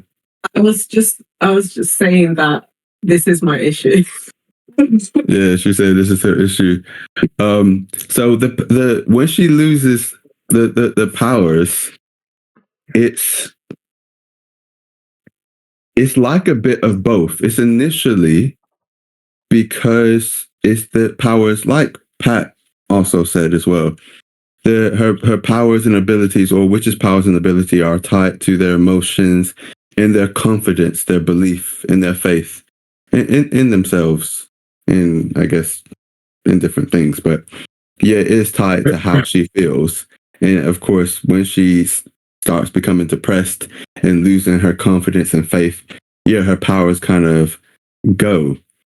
But so she shouldn't have necessarily lost her powers. All that should have happened when she kind of, I guess, completed that coming of age next step kind of thing, she should have lost the ability to understand her cat. And a familiar, Simon might be able to explain it a bit better, and Ben maybe as well, but a familiar is, it's like a witch's, I say not just companion, but their assistant, their partner. The familiar can go off and like go and do things somewhere else, can spy on people, can even share their vision with the witch or wizard. There's little things like that in Harry Potter as well. They don't really go into it, but yeah, they can share their vision. They can do things. They take instructions. They have more intelligence than the standard animal because of magic. Their lifespan is increased as well. Like, this was another little thing as well. Like, in those times, that cat should not still be alive.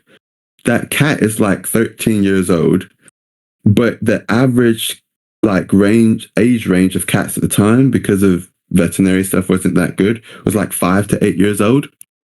So that's another element of like this cat is like it's got magic in it as well. For many things. So yeah, that's kind of a familiar. It is their kind of buddy, their assistant, their partner who does a lot of things with them. But yeah. Interesting. I didn't actually consider that, but you said it. It's like, oh, actually, this is kind of this film and the book is based on kind of the inspiration of like what Philip Pullman did for his Dark Materials. If people know that series, it's all about like they're not called familiars; they're more like they're called demons, and it's kind of like this kind of like this link between this creature and the person or the kid, and it's kind of like this what's the word to say? It's this metaphorical. No, it's not metaphorical. It's more this spiritual bond that they have, and they are linked together. They can understand each other. They share each other's kind of like soul in a sense, and the bond is so strong that if one dies, the other dies, kind of thing. And that's the whole purpose, is that they have this kind of link to one another, and they can feel what each other's feeling, and they can have a kind of like share the same sort of like bond in general. So yeah, I think this really is a good example of like the same idea, is that Gigi is kind of not just a normal cat, and to her he is her familiar, her demon. And this thing that's linked, the two of them are the essences of one. That's the same kind of link that E.T. and Elliot had, didn't they? Yeah. That's a good point too. Yeah, E.T. and Elliot had this bond. Obviously they weren't linked at all, but they came by happenstance together, and they found each other. Once E.T. landed on the planet, he kind of like was drawn to his mutual kind of friend, this soulmate in a sense. And that's the same sort of idea, that you're destined to find someone, whether or not it's by choice or it's just by just luck. Or so yeah, it's very cool. By Reese's Pieces, his love for Reese's Pieces. Yeah, indeed, that too. That was the bond of the century, that one. No, it was. For E.T. and Elliot was. Reese's Pieces are bastardization of chocolate and peanut. I love them. They taste nice. It's not that bad. Yeah, it's just actually quite. It's comfort. You just made me think. Instead of it being E.T. go home, it's just Kiki go home. No, it just like it just made my mind just jumped a bit. It's like okay, Reese's go home. No, Kiki go home. Okay, no, but it's like it's just I mean, I haven't read the book, so I don't know for sure. But like, I feel like it's not. I don't think that's how that works, because like, if it is like her like growing up, so she loses the ability to talk to her familiar. I mean, it becomes a question of okay, one, where is her mum's familiar? Maybe it's also okay, and maybe it's like of that because it's been so long it's passed away. Okay, fine. Then after it becomes a question of like, if that's like a special ability of hers, why couldn't she have talked to other animals? There are plenty of other animals into the thing. Because she only had a link to talking to animals isn't her gift. Okay. She only understood Gigi because Gigi is her familiar, and they have that link and bond, like Ben was saying, which is why she couldn't understand any other cats or the white cat. She couldn't understand that cat. And like the crows, which the cat did say they used to be more popular as familiars, but they kind of fell out of fashion at some point. Yeah, and the cat can understand the crows. That's a good point too. He can understand other creatures. Yeah, but Kiki can't. Because that's not her gift or her ability necessarily. Okay, then it becomes a question of like, then they have like the other, which that her senior also had a familiar. I feel like, oh wait, that cat didn't talk, did it? Okay, no, I was say, I'm pretty sure. Well, I feel like we for other animals, we never understood any animal but Gigi because we were seeing the animals through Kiki's eyes, and we were understanding what Kiki understands. So oh, fair enough. Okay, fair enough. I'll give you that because like I'm just trying to think. Was there any other time that I was thinking? There was also the situation with the dog? I was like, does he speak with the dog? I mean, he kind of does because he gets. Yeah. Gigi got Yeah, but like, yeah. Okay, but it's like no, but it. I honestly feel to God that he does speak back. He does speak to her again. I don't think it makes sense that he would just suddenly stop speaking to her or acting. Well, because like when he was like, what's the phrase? When she did lose her ability to speak to Gigi, Gigi acted more animalistic, is what I would like to say, because like there was a certain point of like he when he ate pancakes for the breakfast, like as she was making for him, he seemed when he was speaking, he ate sensibly, like he was kind of like humanish. He's like you just give him like a knife and fork, he probably could have used a knife and fork, but like when he was like just meowing, he kind of went back into like animalistic form. But like after a while, when he goes back into when she gets her magic back, I'm pretty sure he acts more like humanish or like magicalish. So I think he definitely speaks at the end. Is what I'm saying, and like I don't think that he loses the magic. Maybe it's just like it's a different interpretation of it because like I'm pretty sure he acts more humanish if you know what I mean. Like he acts more like he has a sense of self, and he's like he acts like he's there. That's why he was like able to like. I'm pretty sure like near the end credits where he's got like the kids, he was like someone's taking a picture of him or something, and like his son is like trying to jump off the wall, but he's standing there very still and like patiently. So I was like, I don't know, maybe there's a situation behind it, but I feel like he definitely once she gets her magic back, I feel like he gets the magic back as well. So maybe again, go watch it again. Be like the critical eye. I'm gonna watch this again anyways because I'm just tired again. But like, pretty sure he speaks. I'm gonna look for like a Cantonese dub or a Chinese dub or something like that just to make sure he speaks because I'm not sure 100% now. Yeah. See, like what? I mean, I'm pretty sure. Sorry, go on, Corey. I was just trying to think. I'm gonna have to watch it again myself because I thought I remembered him not just the meow at the end, but I thought I remember him speaking like a sentence or something.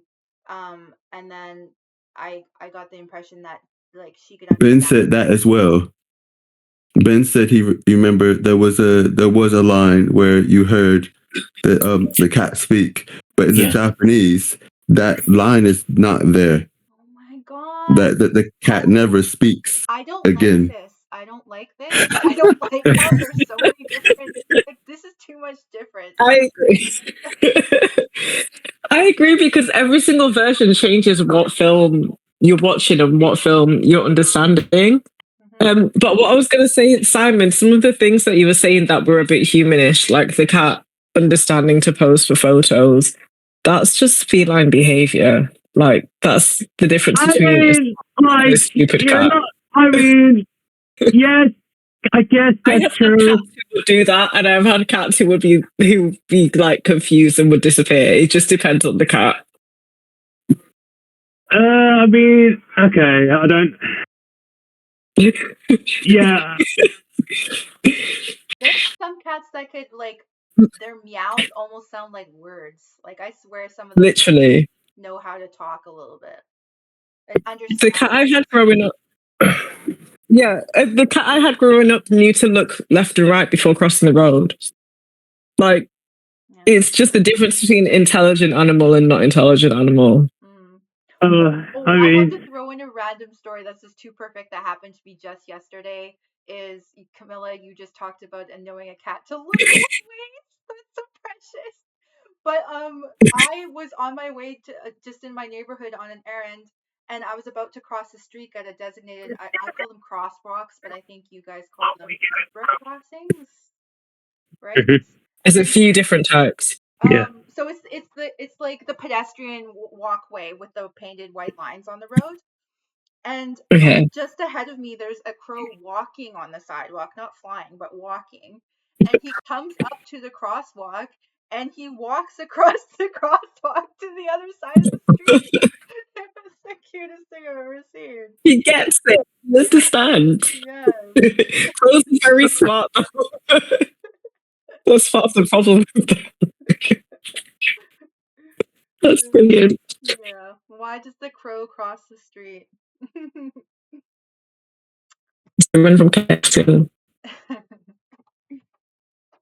I guess it's only worked for this trip. I'm so disappointed. I know that works when it's chicken, but he was running away from the KFC. No, I was laughing totally.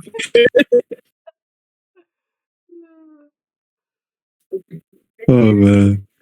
I was gonna say, Simon, like, if like I agree with like I agree with both of y'all. I was gonna say you can interpret it in many ways. You could also interpret it as that maybe the stronger her powers, like the more intelligent the cat acts.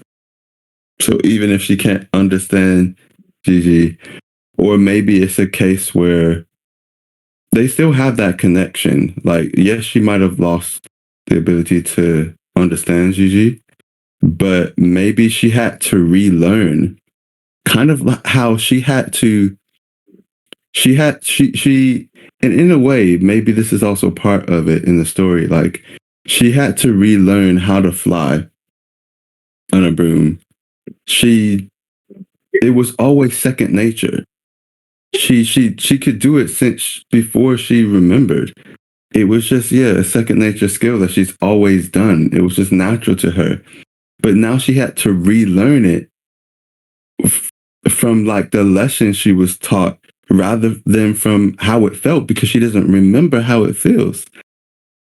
So maybe like those little clips in the images, like afterwards, like, yeah, maybe after all that, she had to relearn how to understand Gigi, like in a more kind of, I guess, making more effort kind of way rather than it just being natural to her.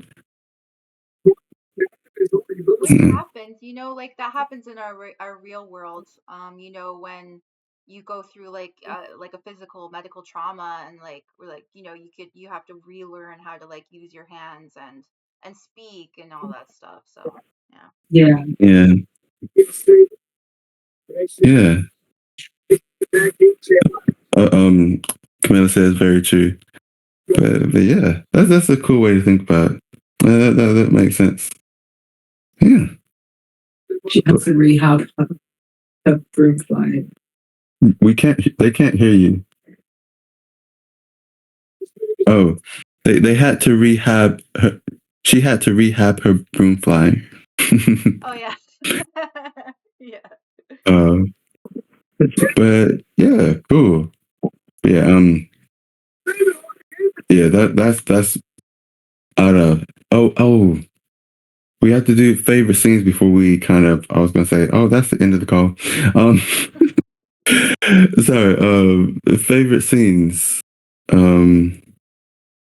I think my favorite scene, which might be others as well, to be honest, but was at the end when she catches Tumbo, or after she catches Tumbo, everyone is just like, yeah. And like, or even that whole scene, like they're cheering, you can't do it, you can't do it, you can't. Like they're like cheering, like the whole kind of city is getting behind her because like there's this child in danger. It's a lot of times when there's a child in danger involved, a ton of people are kind of like like care and get involved. And yeah, like no one else could really do it. Technology hasn't really evolved to the point where they could like definitely maybe they have a trampoline or some kind of thing that they did have, and he was trying to, but that wasn't a sure kind of thing. He still could have really ended up injured. But yeah, she saved the child, and everyone's just like, yeah, and celebrating, and that was a really nice moment because it was like the culmination of many things. Like she wasn't confident in her, she was losing her confidence in herself, and just so many things in her place in the world. And then this really helps bring it all together. Is like, yeah, it's like she feels validated. Like she truly has found her place, like mentally in herself, but also in the world, kind of thing. And the people, yeah, they're just really welcoming her, and now she's setting trends, and kids are looking up to her. It's just like, oh, this is great. But yeah. Nice. Oh, this isn't my favorite scene, but I just remembered you mentioned kids looking up to her. One thing about Kiki, and I think one of the reasons why she responds to those girls that way when they go to see the dirigible is because she's quite insecure about the clothes, or not necessarily insecure, but she's quite self-conscious about the clothes that she's wearing. And she mentions a few times wishing she had more clothes, or wishing that she had money to go and buy nice things, or saying that, oh, I can't always wear the same thing and things like that. So what's really nice about that scene actually is at the end when she's still like aspirationally looking into the shop window, but then someone walks past who's inspired by her. And I think that's a nice bit of validation that she needed, that like, you are okay, you are all right. Like, it's okay to be who you are. You don't need to feel like you're not as, fancy or well dressed or whatever next to these other girls. So yeah, it's a very nice moment. My favorite scene is the first time she goes to the old lady's house to get the fish pie, but it's not ready. And when the woman explains what the pie is, I'm like, that sounds not very nice. I can't remember what it was, but it didn't sound great. And it looks like there's blueberries on the top, and I'm just like, I'm sorry, there's too many different things happening here. Yeah, what was it? Like salmon or like No, it was herring or haddock. herring? Yeah. The English dub Herring. says herring and sweet potato. I think it said herring and pumpkin, I think, which is essentially the same thing. Yeah, it's pumpkin.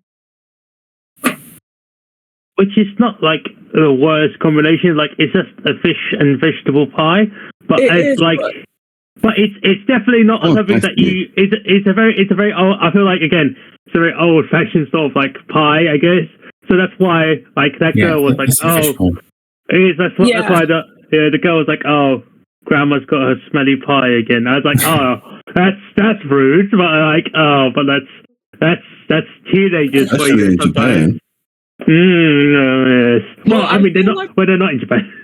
Yeah, it sounds very Central European to me, Central/Eastern European. Like, I can imagine there are parts of Europe that probably do have some things along those lines to eat. But yeah, my favorite thing about that scene was it was just a really nice example of her bonding. And like, while she does have this kind of naive way of meeting the world, has really good manners and really just believes in the goodness of people. And it's just really nice in that scene, seeing that kind of play out and see this is what you have to bring. Yes, you're this naive, 13-year-old, but you have knowledge that this old lady needs, first of all, and you're just kind of a kind of generous person. Like with her, she's very generous with her energy. And it's just really sweet. It's definitely a really charming scene. I think it was at that point I was like, oh, this is genuinely such a nice story. Yeah. So.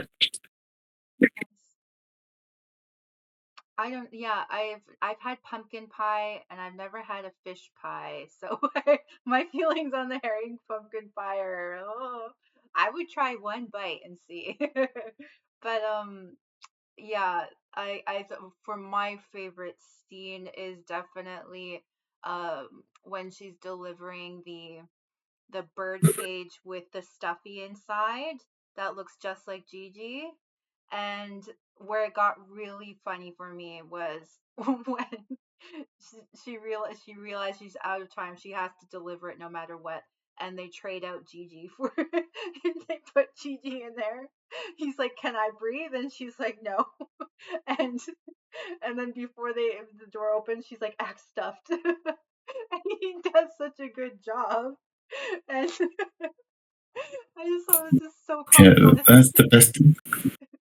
Cause like Get he, stuffed. yeah, I guess stuff.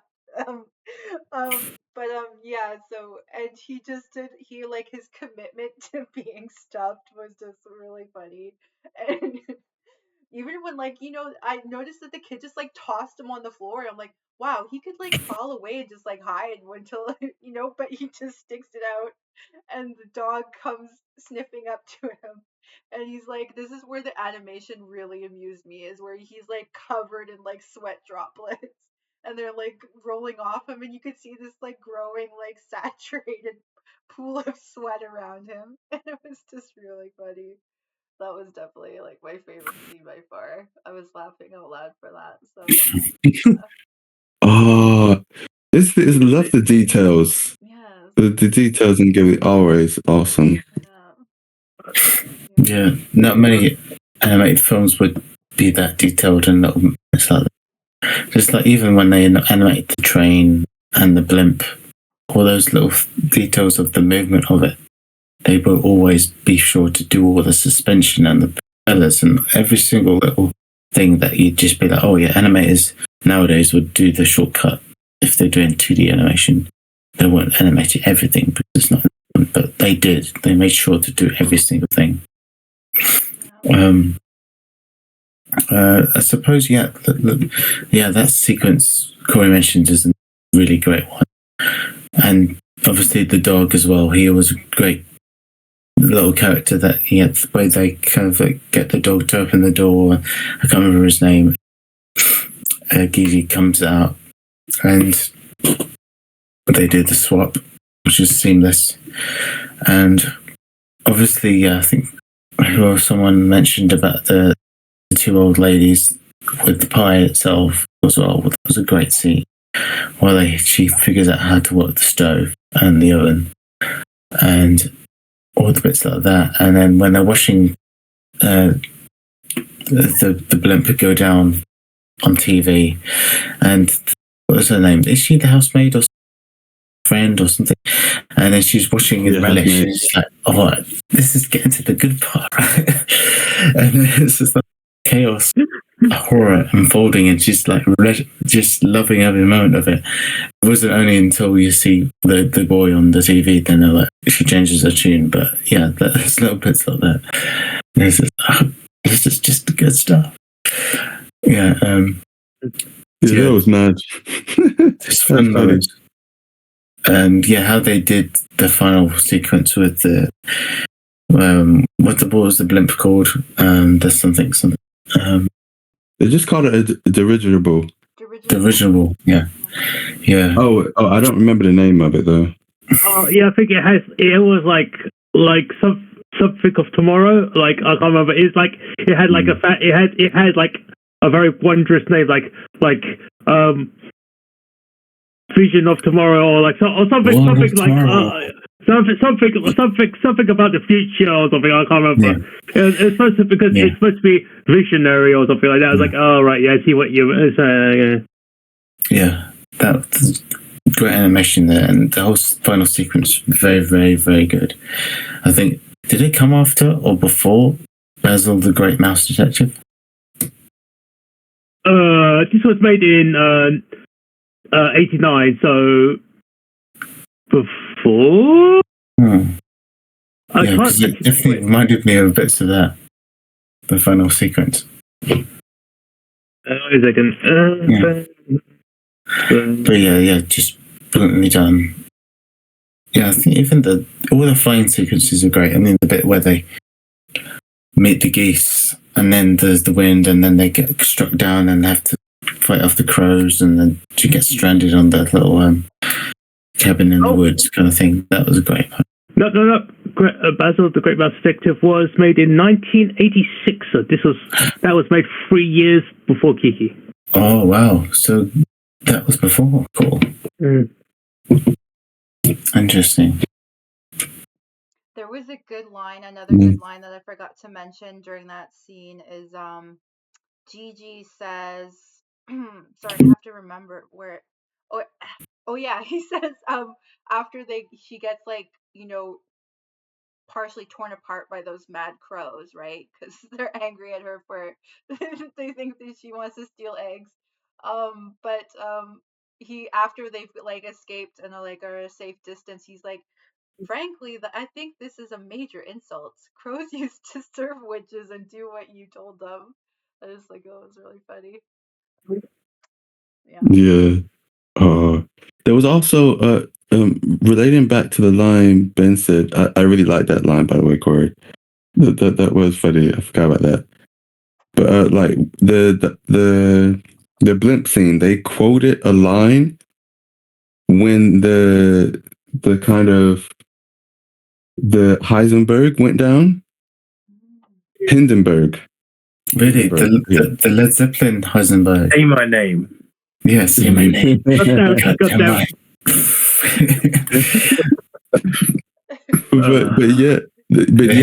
that's what it's called. Hindenburg, yeah. Yeah, like on the like broadcast when it's kind of going down and stuff, they quote a line. I can't remember the line now, but it's the same line that was said on the real broadcast when the Hindenburg was going down. That's a good detail. Yeah. I was trying to. Can anybody know? Does anybody know what various names those things are called? Because I couldn't remember. I've heard them called. Blimps. Yeah, Blimps. Airships. Is there a longer word though? Like I couldn't remember. And is it also called Zeppelin? Like, is that one word? Yeah. Zeppelin is also. I think they're both considered blimps, but like Zeppelin is like a different sort of class of airship. I don't know if there's like a specific I don't know aero stuff that much, but I think it's like a blimp is kind of like a gas-filled, helium-filled thing that floats in the sky. And I think a Zeppelin is the one that has like the man-controlled pilot and like has the motor and engines on it. Maybe I'm wrong, but I know blimps are supposed to be just the ones sometimes you see it above Dagenham, just above Ford Motor Company. Just see them floating around, but they don't have engines. They're just full of helium. And that's what the blimps are. But the ones with the engine, the Zeppelins, I think.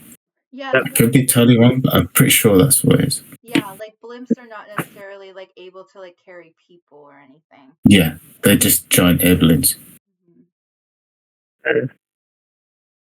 We need to do a blimp round, I think.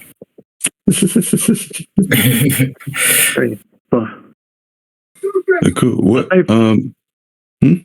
was gonna say favorite sort of like I don't know if it's like favorite scene or favorite scenes. It's definitely something about the animals are very emotive, like very expressionless. Not expressionless, expressionful. Sorry, especially when you see Gigi meets or sees that white cat the first time. Just like the first time, it's already enough. It's where the white cat sees him and she does this. Something about that. I was like, that's something about because there's no words exchanged. It's just like the way it's animated. She just goes.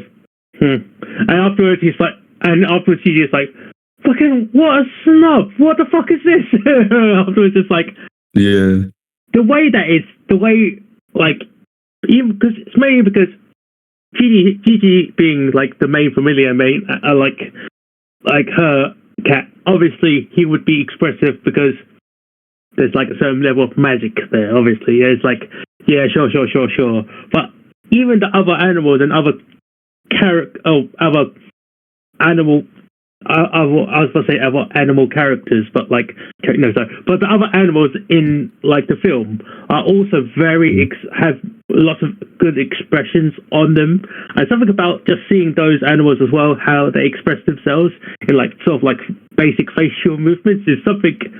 I never thought, oh yeah, it's surprisingly well like done.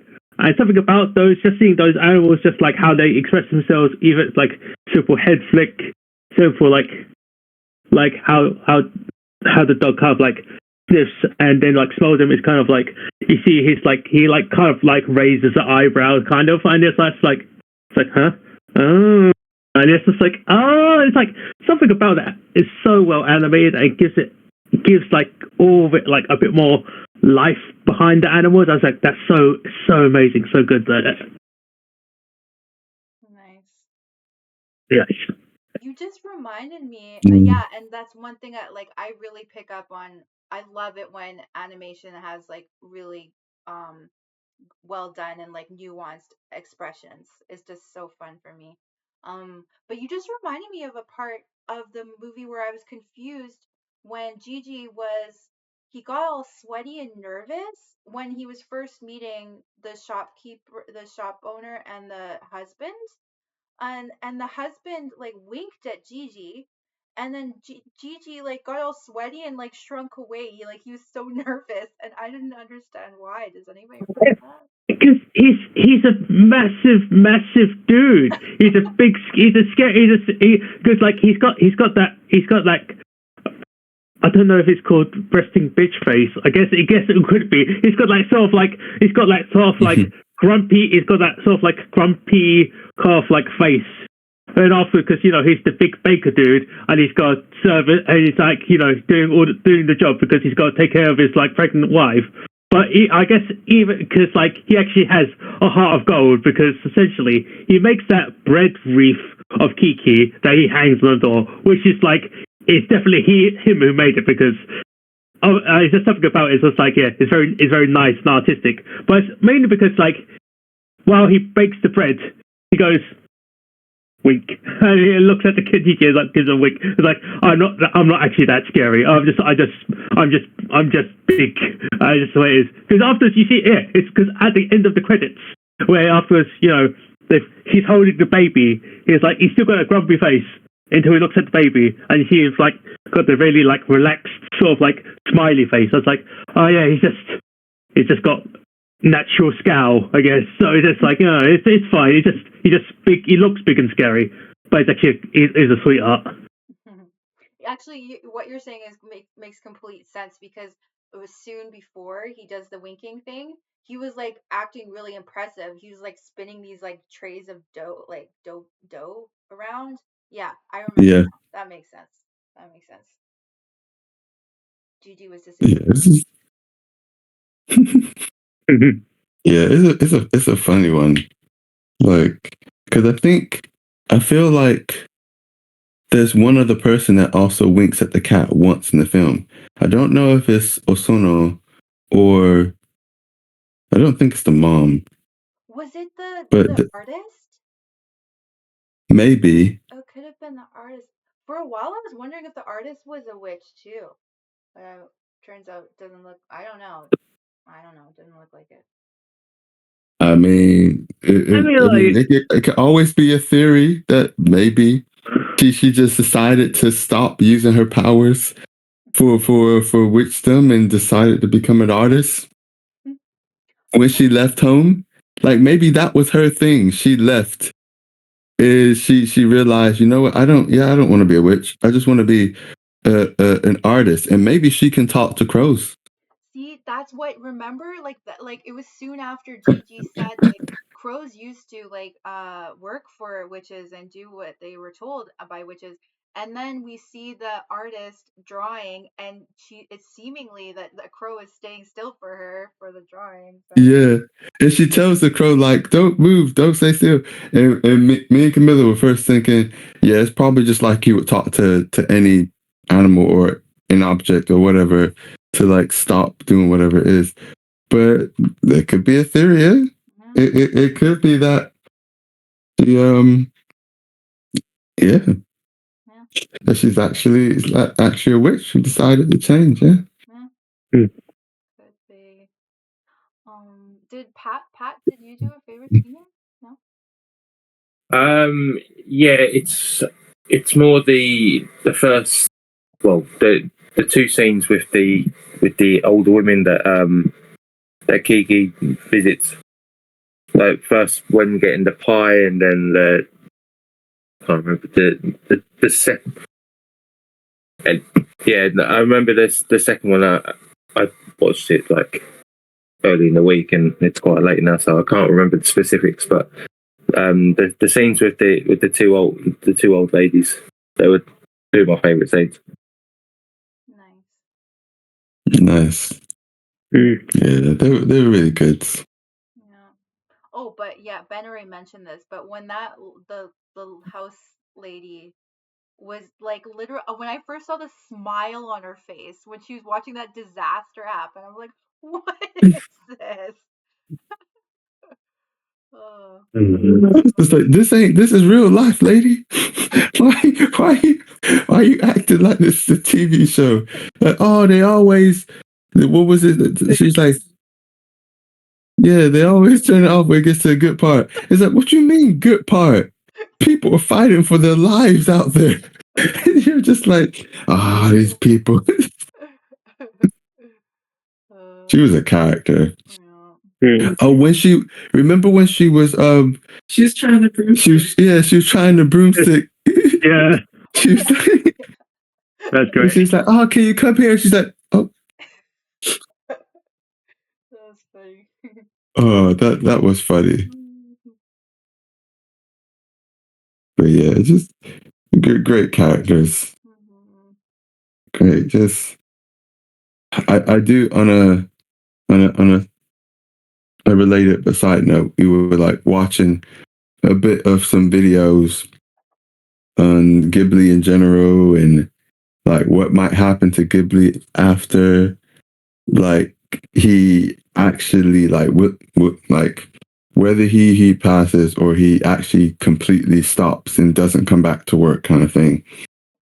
It's like, yeah, what will happen to Ghibli? I mean, like, okay, the honest answer is this: will he retire? Yes, but he will come out of retirement for like the seventh time now. He's been like this. He says he retired.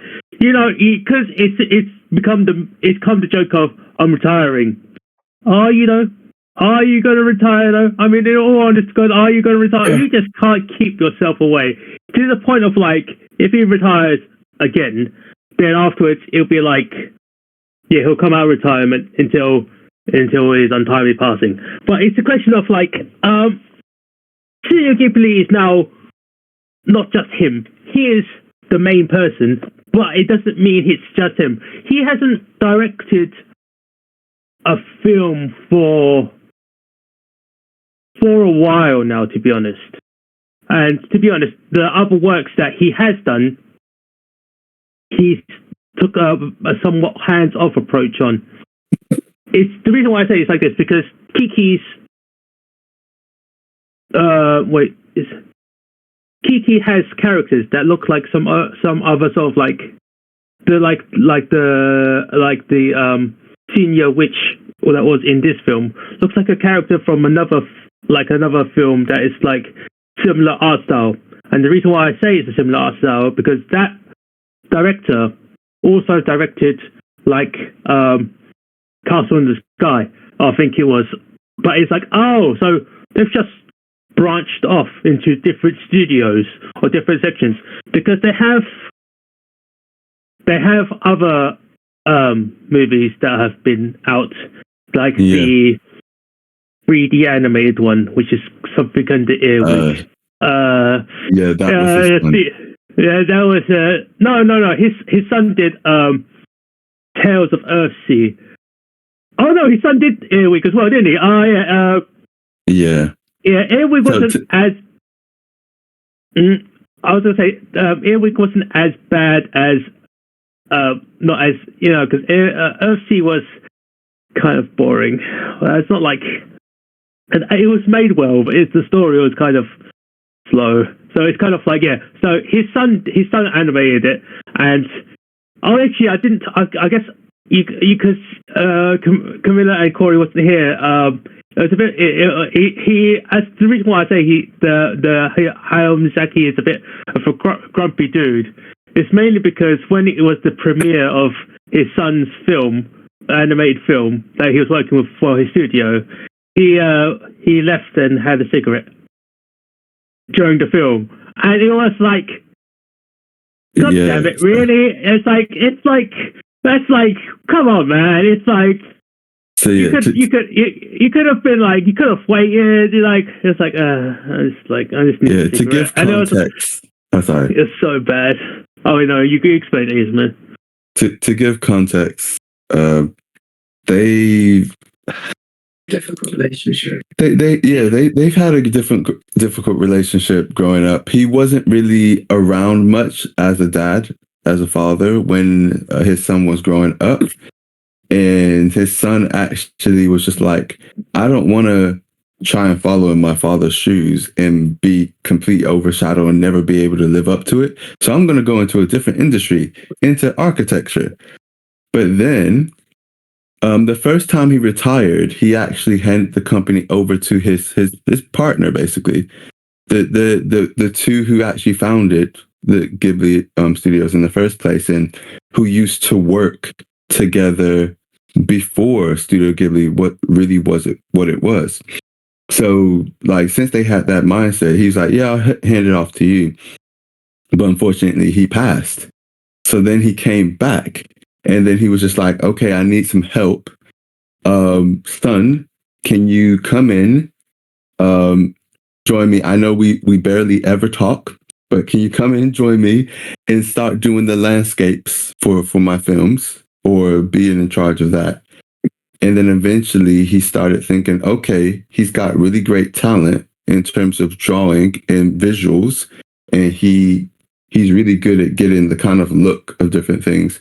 Okay, can I actually hand some things off to you? I'll let you direct a few things. But then his son was very particular. I say particular. His son wanted to also branch off the company to kind of develop into 3D animation as well as 2D. And Miyazaki was just like, no, just never. Don't. I will give you the opportunity, but no. And then even with Earthsea, which he took a more traditional direction, Miyazaki was just like, I mean, it's his expression of his creativity and work. Yes, I'll leave it there. It's like he doesn't think that his son can direct. I think he believes in his son's ability to see the visual side of things and make something that could visually look like a great Studio Ghibli film, but actually to direct a film from start to finish, he's like, no, I don't think I have to give him a chance. I don't think he can direct. I don't trust him to really, it's just going to fall apart kind of thing. So he keeps trying to find other people who can take over in the directing side of things.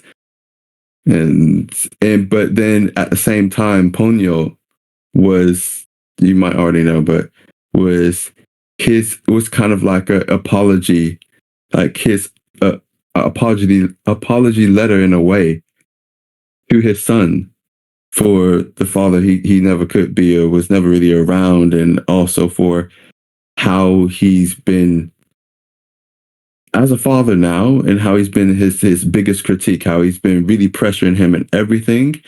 And afterwards, he even kind of eased up a little bit on him and tried to be more supportive. But he still is just like, yeah, even while he's trying to be more supportive and stuff, he's like, yeah, if I left him to direct and lead the company, it's just going to fall apart. And to be honest, I don't think the son really wanted to anyway. But obviously, he feels the sense of duty and probably a whole host of other things. Like, oh, you never really got to like kind of do things with your dad and this X, Y, and Z growing up, but okay, maybe you get the chance now, but then it's accompanied with so many unreasonable expectations and things you can't match up. He's literally a genius. And that's not where your genius skills lie. So of course you're never gonna match up. Anyway. Yeah, it's complicated. But admittedly, I didn't know about the Ponyo thing, because Ponyo to me was essentially an environmental film, or actually, it's just like technically The Little Mermaid, but not really The Little Mermaid. But it's like a whole. But that's a whole other conversation in itself, right? But it was interesting to see. It's the situation with him and his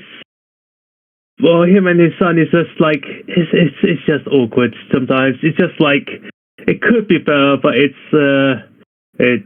not. No, Yeah, I feel them.